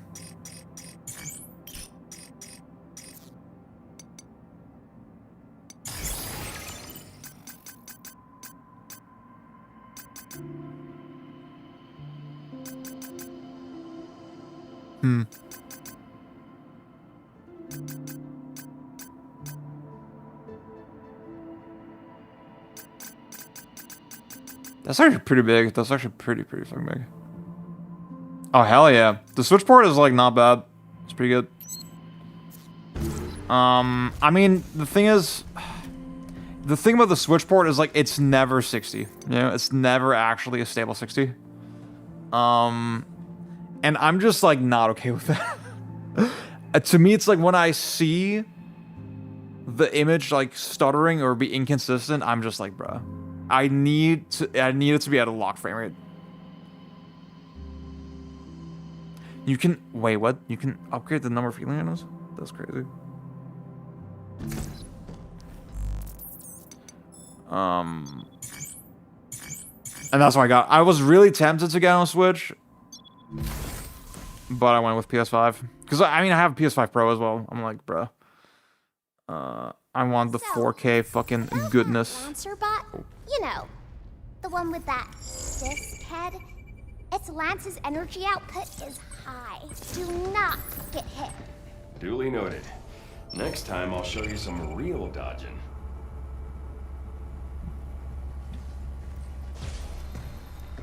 Yeah, I know. I'm the problem. You don't know how many times I've like walked down the Aria of Sorrow fucking opening hallway to test if the scrolling is like smooth in like whatever emulator I'm using. Oh my God. I'm that kind of fucking autistic.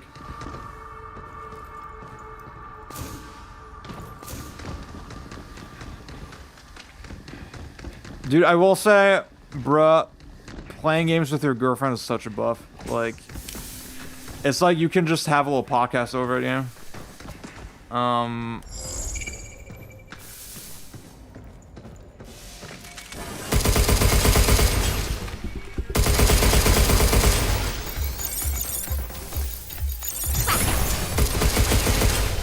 Jenny, you know what's so funny? Like, one time you were like, in my DMs, like, hey, Ziad, how's Sifu on Switch? And I was like, yeah, you know, I wouldn't recommend it as your first version. It's, like, playable, but, like,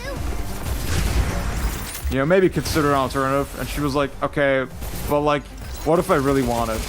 And I'm like, okay, you just want me to tell you what you want to hear, yeah? You just want me to tell you exactly what you want to hear.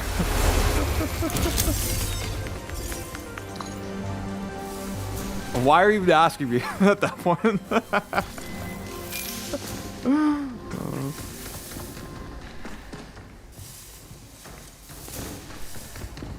Oh my God.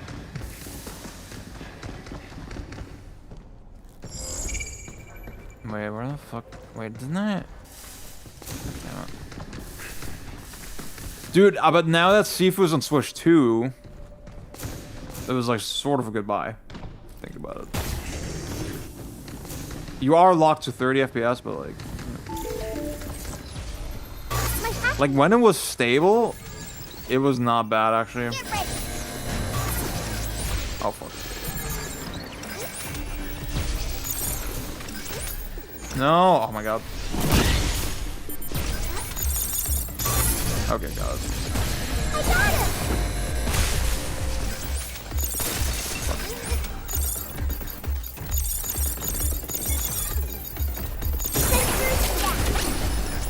My turn.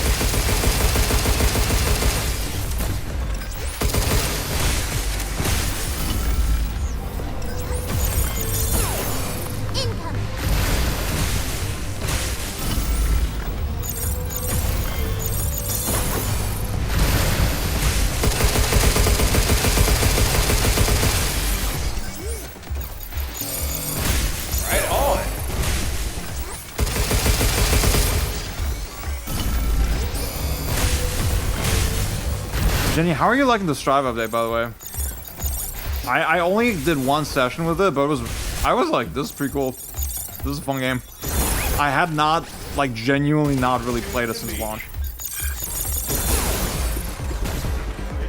I think it might be one I'm gonna hop on, though. For real. I knew you were the Sifu expert, so I knew I could trust you with the port. Yeah. That's exactly right. I need consolation. There's also $10 is good. $10 is good.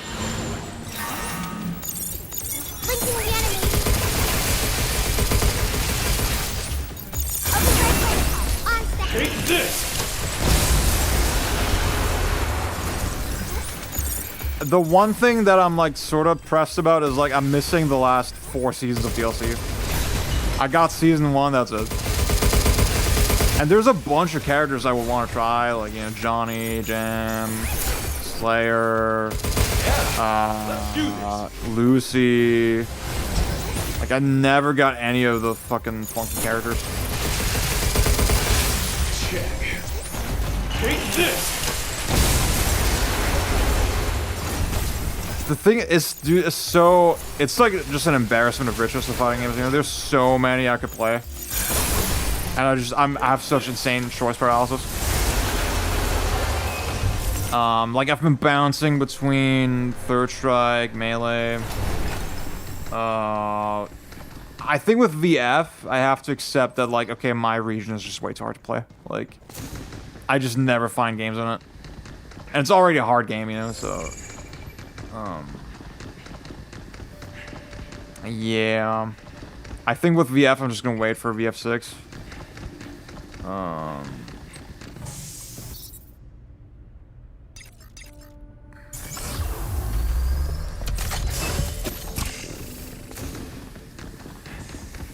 And then I think my big, like, I think that's the thing. I need to dedicate so much time to melee and third strike. So I'm kind of conflicted on that. I think Strive is like, oh, I forgot about 2xKO. 2xKO was also, I was enjoying a surprising amount actually. But I feel like low key, I think 2xKO is like a little more fun than Strive for me right now. But just the logistics of playing it are still like very funky, and the future of it is a little uncertain. So I don't know. And I feel like Tuacon is gonna be good. I feel like Tuacon is gonna be good. I have a good feeling about it.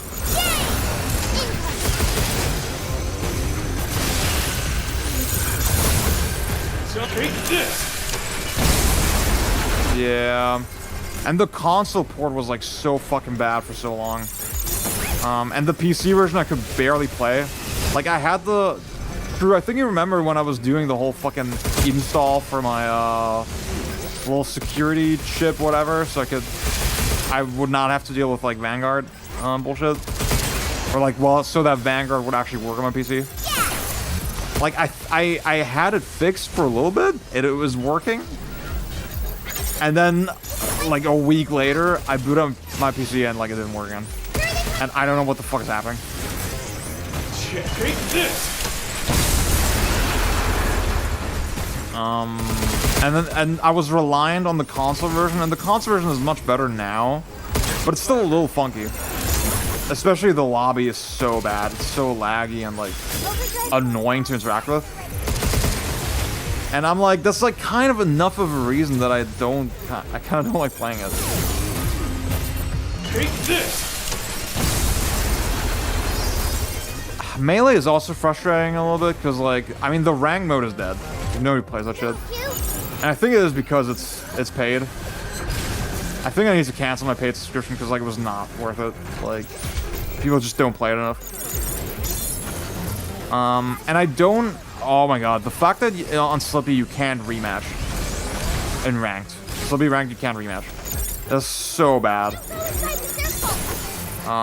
Because it's such a volatile fucking game.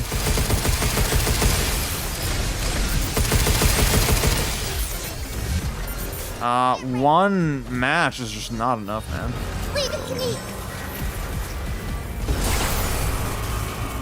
Oh, you can queue and oh my, I should just do that more often, dude.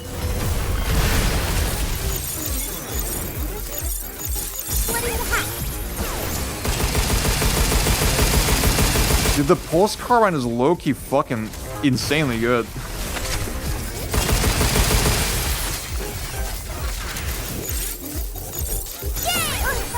Oh wait, I'm not charging my... Oh my god. Yeah, let's do this. Yes.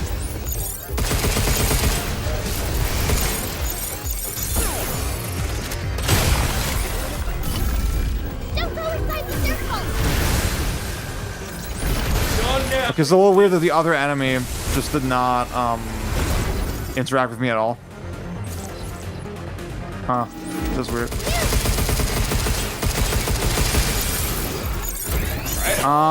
With Sweatland, so I've had a private Discord server for a while. And Sweatland, like, it's a thing that I sort of came up with back then. And we're still doing it over there. Right now we're doing like a Wild Guns tournament that I'm not well, I want to participate in, but like I have too much going on.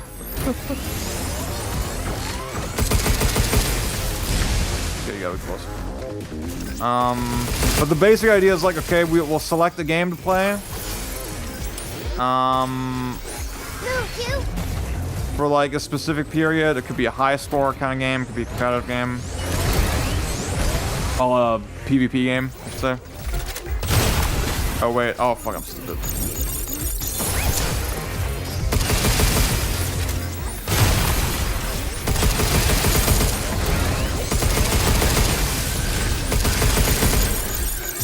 Dude, like, designing the telegraphs in this game was so hard.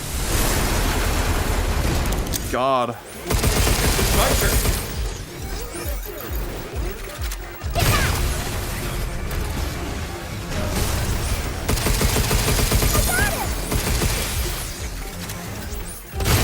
Be careful.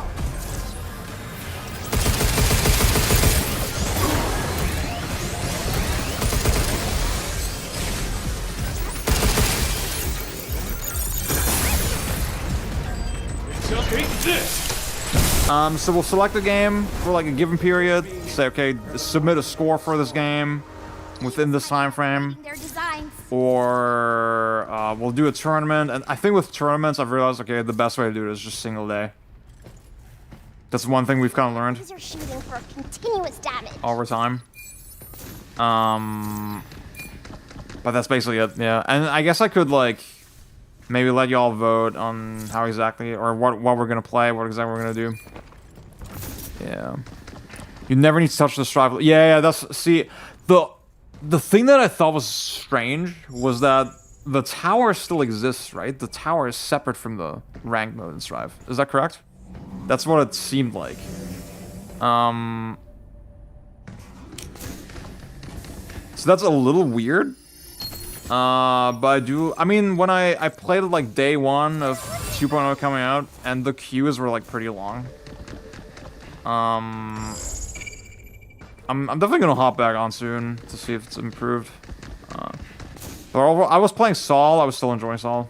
It's pretty fun game.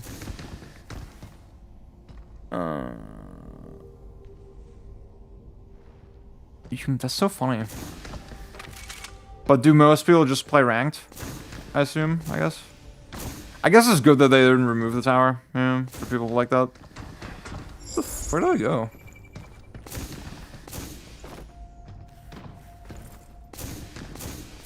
Okay. Gonna fix soon. Okay. A friend of mine, he was asking me like, yeah, the fighting. I'm not a fighting game player. Watching from outside, it feels like fighting game fans are always angry.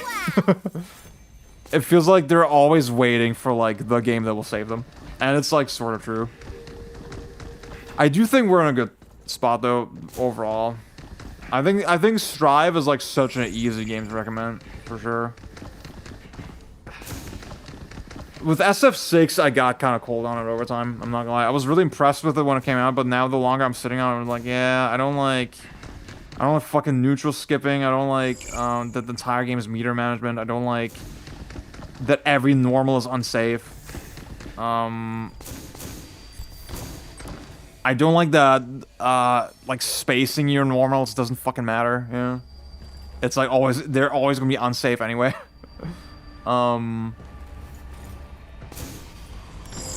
It just feels so... It has sort of a rigidity to it that I really don't like.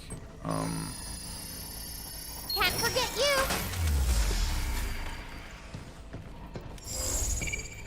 Maybe that's an L take, but... Yeah...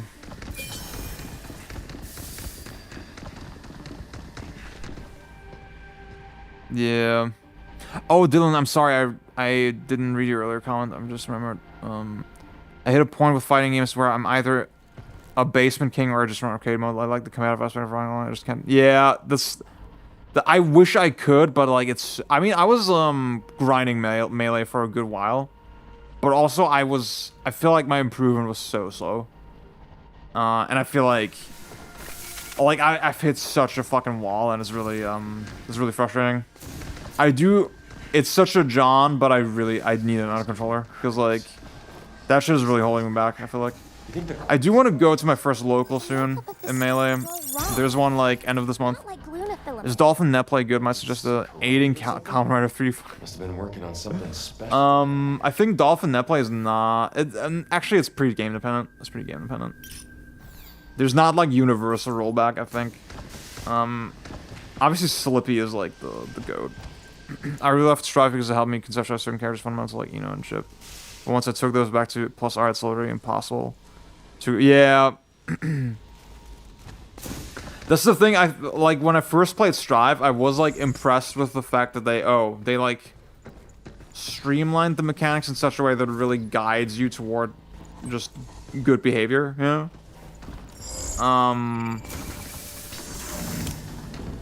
But then once you understand the game, it's like, well, okay, no, not having Gatling though is like a little.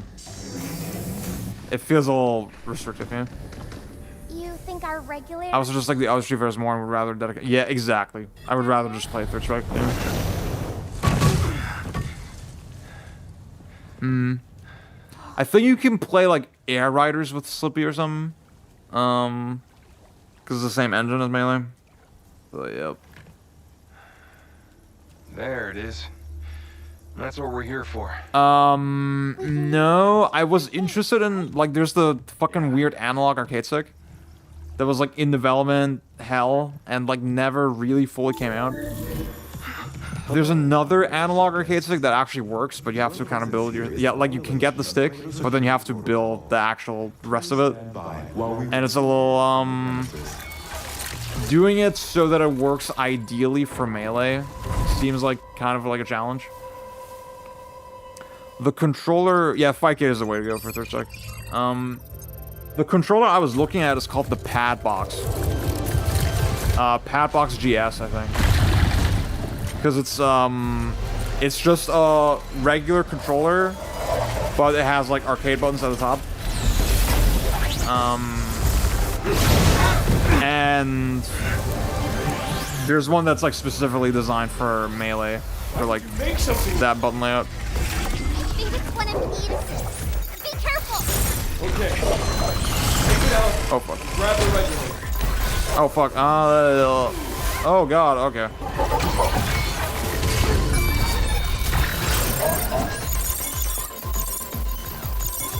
Watch out for tail.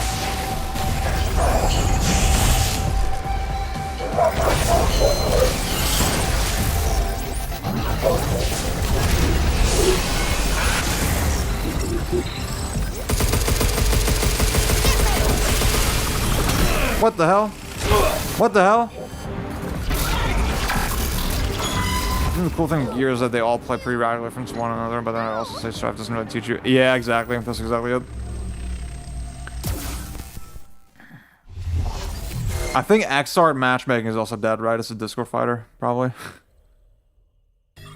Same with Plus R. Like, it's cool that they have rollback. It's really awesome, but... Almost had it. Okay, guys, it's like kind of late. I'm not gonna lie.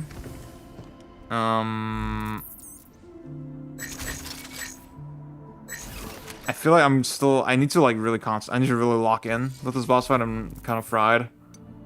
I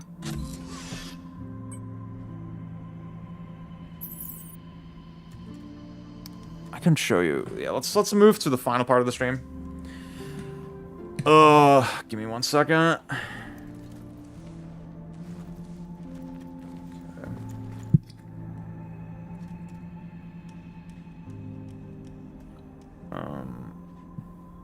Xart and Plus are kind of Discord fighter status, but you can usually always find lobbies being okay.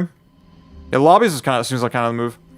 Okay, so first thing, Padbox GS. Yeah, I've been meaning to. I don't have the money for it right now, but I want this one.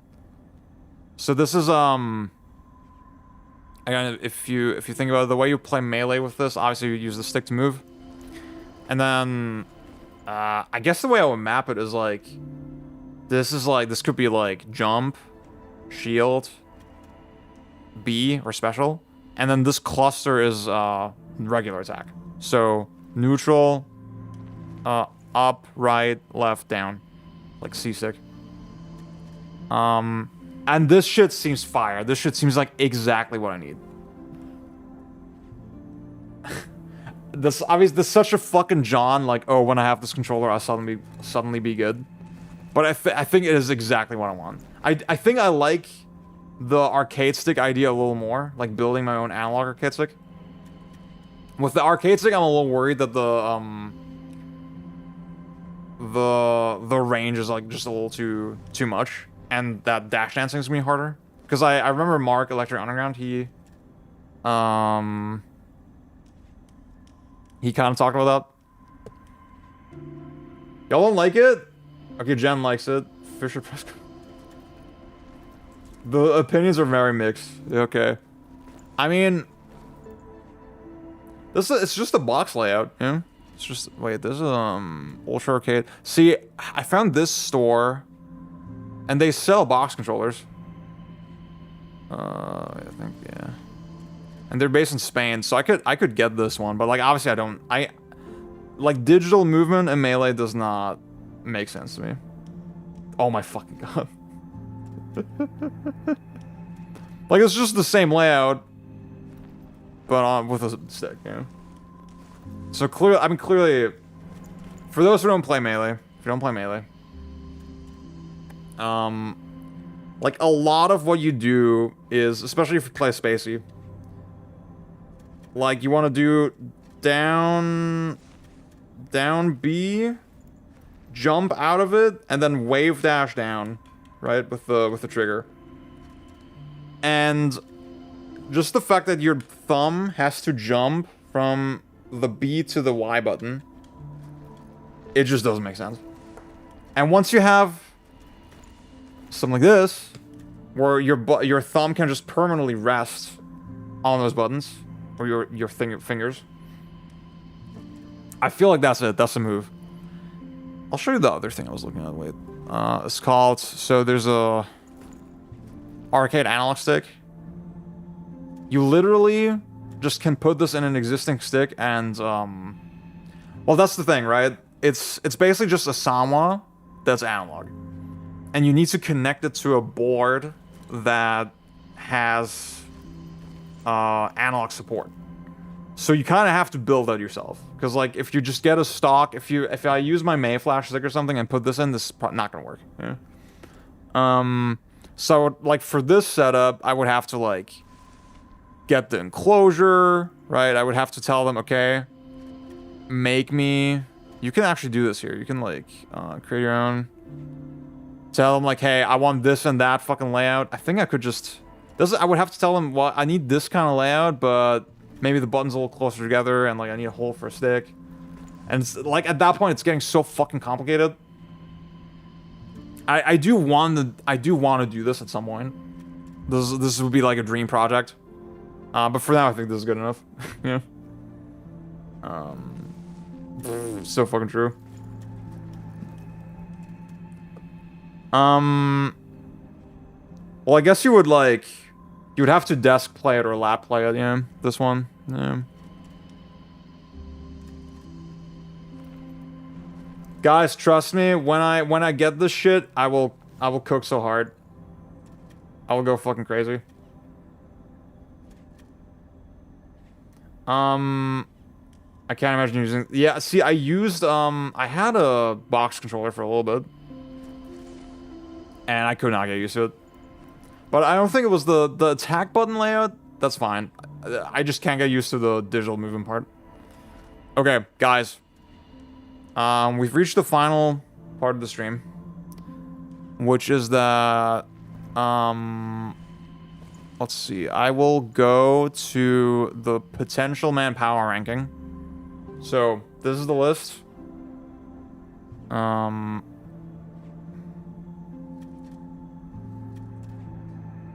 And you know, potential on Monday, I will play a different game every time, and I will rank it based on its. Oh, it was just about the fucking. You'll be able to see it on the YouTube archive later, but I was talking about this whole situation. Why do people hate this guy, by the way? I see people always clown on him, and all the tweets I've seen from him seem like very reasonable. I don't know. Anyway. So, like I said, every week, every Monday, we will rank whatever game we played based on its potential to be like a great game. And since Pragmata is the first game we played, it's the only game. It's number 1 on the list so far. Yeah. I've already picked next week's game, actually, because I got a request to play it. Hell yeah. He really liked FF16 arguably a lot. You haven't seen the medium Discord, what the hell? He has the occasional corny take, but we all do. Yeah, we do. We do. He committed the crime of liking FF16 too much.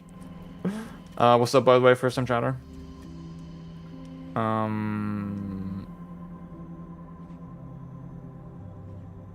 Yeah, the next game we're playing... This column, by the way, is for... I'm just gonna link the streams. Okay. The next game we will play next Monday is called Anthology of the Killer. My good friend Luna sponsored the stream. Oh, I have to actually buy it. God damn it. Sexual content, crime. So we'll play this one next week. Wait, is this a Mac? Oh, I can play this on Mac. Okay. Actually, no. Can I? I don't think so, no. Okay. I'll have to plug in my computer for this one. I don't know if this is gonna... Oh, there's a Mac version. Okay. Let's go on itch. I switch PS5 out now?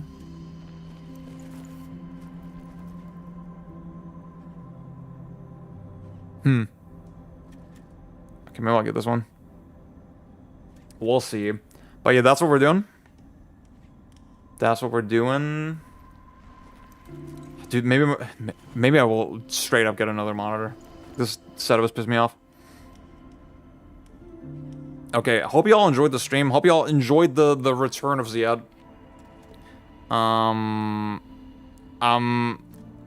My path to world domination starts here. My path to fucking escaping wage labor begins here. This is it. This is the start. Oh yeah, by the way, fuck. Potential Man Monday, right? Again, you can go to the Discord. Discord.ziadbra.com. And you can go to this thread, and you should be able to, like, suggest new games. And you can vote on games by just doing fire react. There you go. Can I archive this? Pin post. Close post. There you go. Okay. So if there's a specific game you would like me to play, that you would feel like... Aw. Thank you so much. I got a haircut recently. Okay, I was talking about this in a video, but like... See, she did the cut. I mean, number one, she was like, yeah, so you want like shoulder length? I was like, yeah. This is not fucking shoulder length. But I was like, okay with it, it looked good.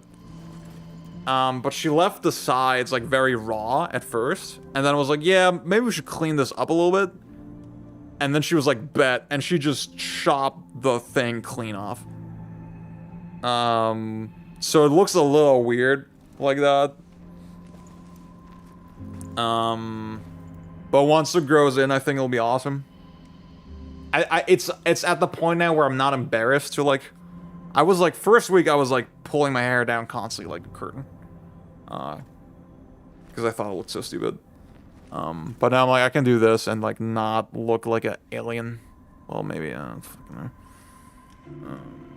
Yeah. I changed my skincare routine recently too. And it's like, it's working wonders. Thank you, Dylan.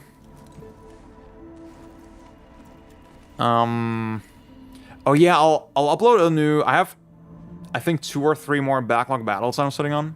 I'll upload those in the coming days, so you can look forward to that.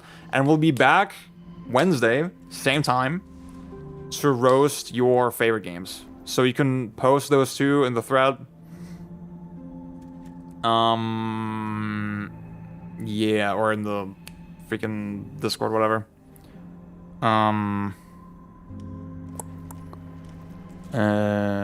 Maybe I'll just... Dude, I didn't organize that well. Well, I'll think of something. But yeah, I'll roast your favorite games on Wednesday. That's what we're doing. Yeah. Thank you so much for watching. I'll finish Pragmata, and then I'll definitely do. I mean, I'll at least do a backlog battle on it. If you don't know yet, if you sub to me on Twitch, or a YouTube member or a Ko-fi member, you will have access to Backlog Battle, which is a monthly show that I do where I just review games very casually. Like I said, the next big video will be Resident Evil 5 and 6 Mercenaries comparison review. I haven't like written anything for it yet. I'm still playing the games. My goal is like I want to S rank every stage in both games. So I feel like I have a complete picture. Oh, okay. As I said, my throat is a little sore. I'm hungry. I got like, dude, I got an interview tomorrow, and then I'm doing a little lecture tomorrow. Thank you. Everybody likes my hair. Yeah. Yeah. I'm a pretty boy. Let's be real. Let's be fucking real. I was invited to like host a little lecture at my university because they loved my thesis topic so much.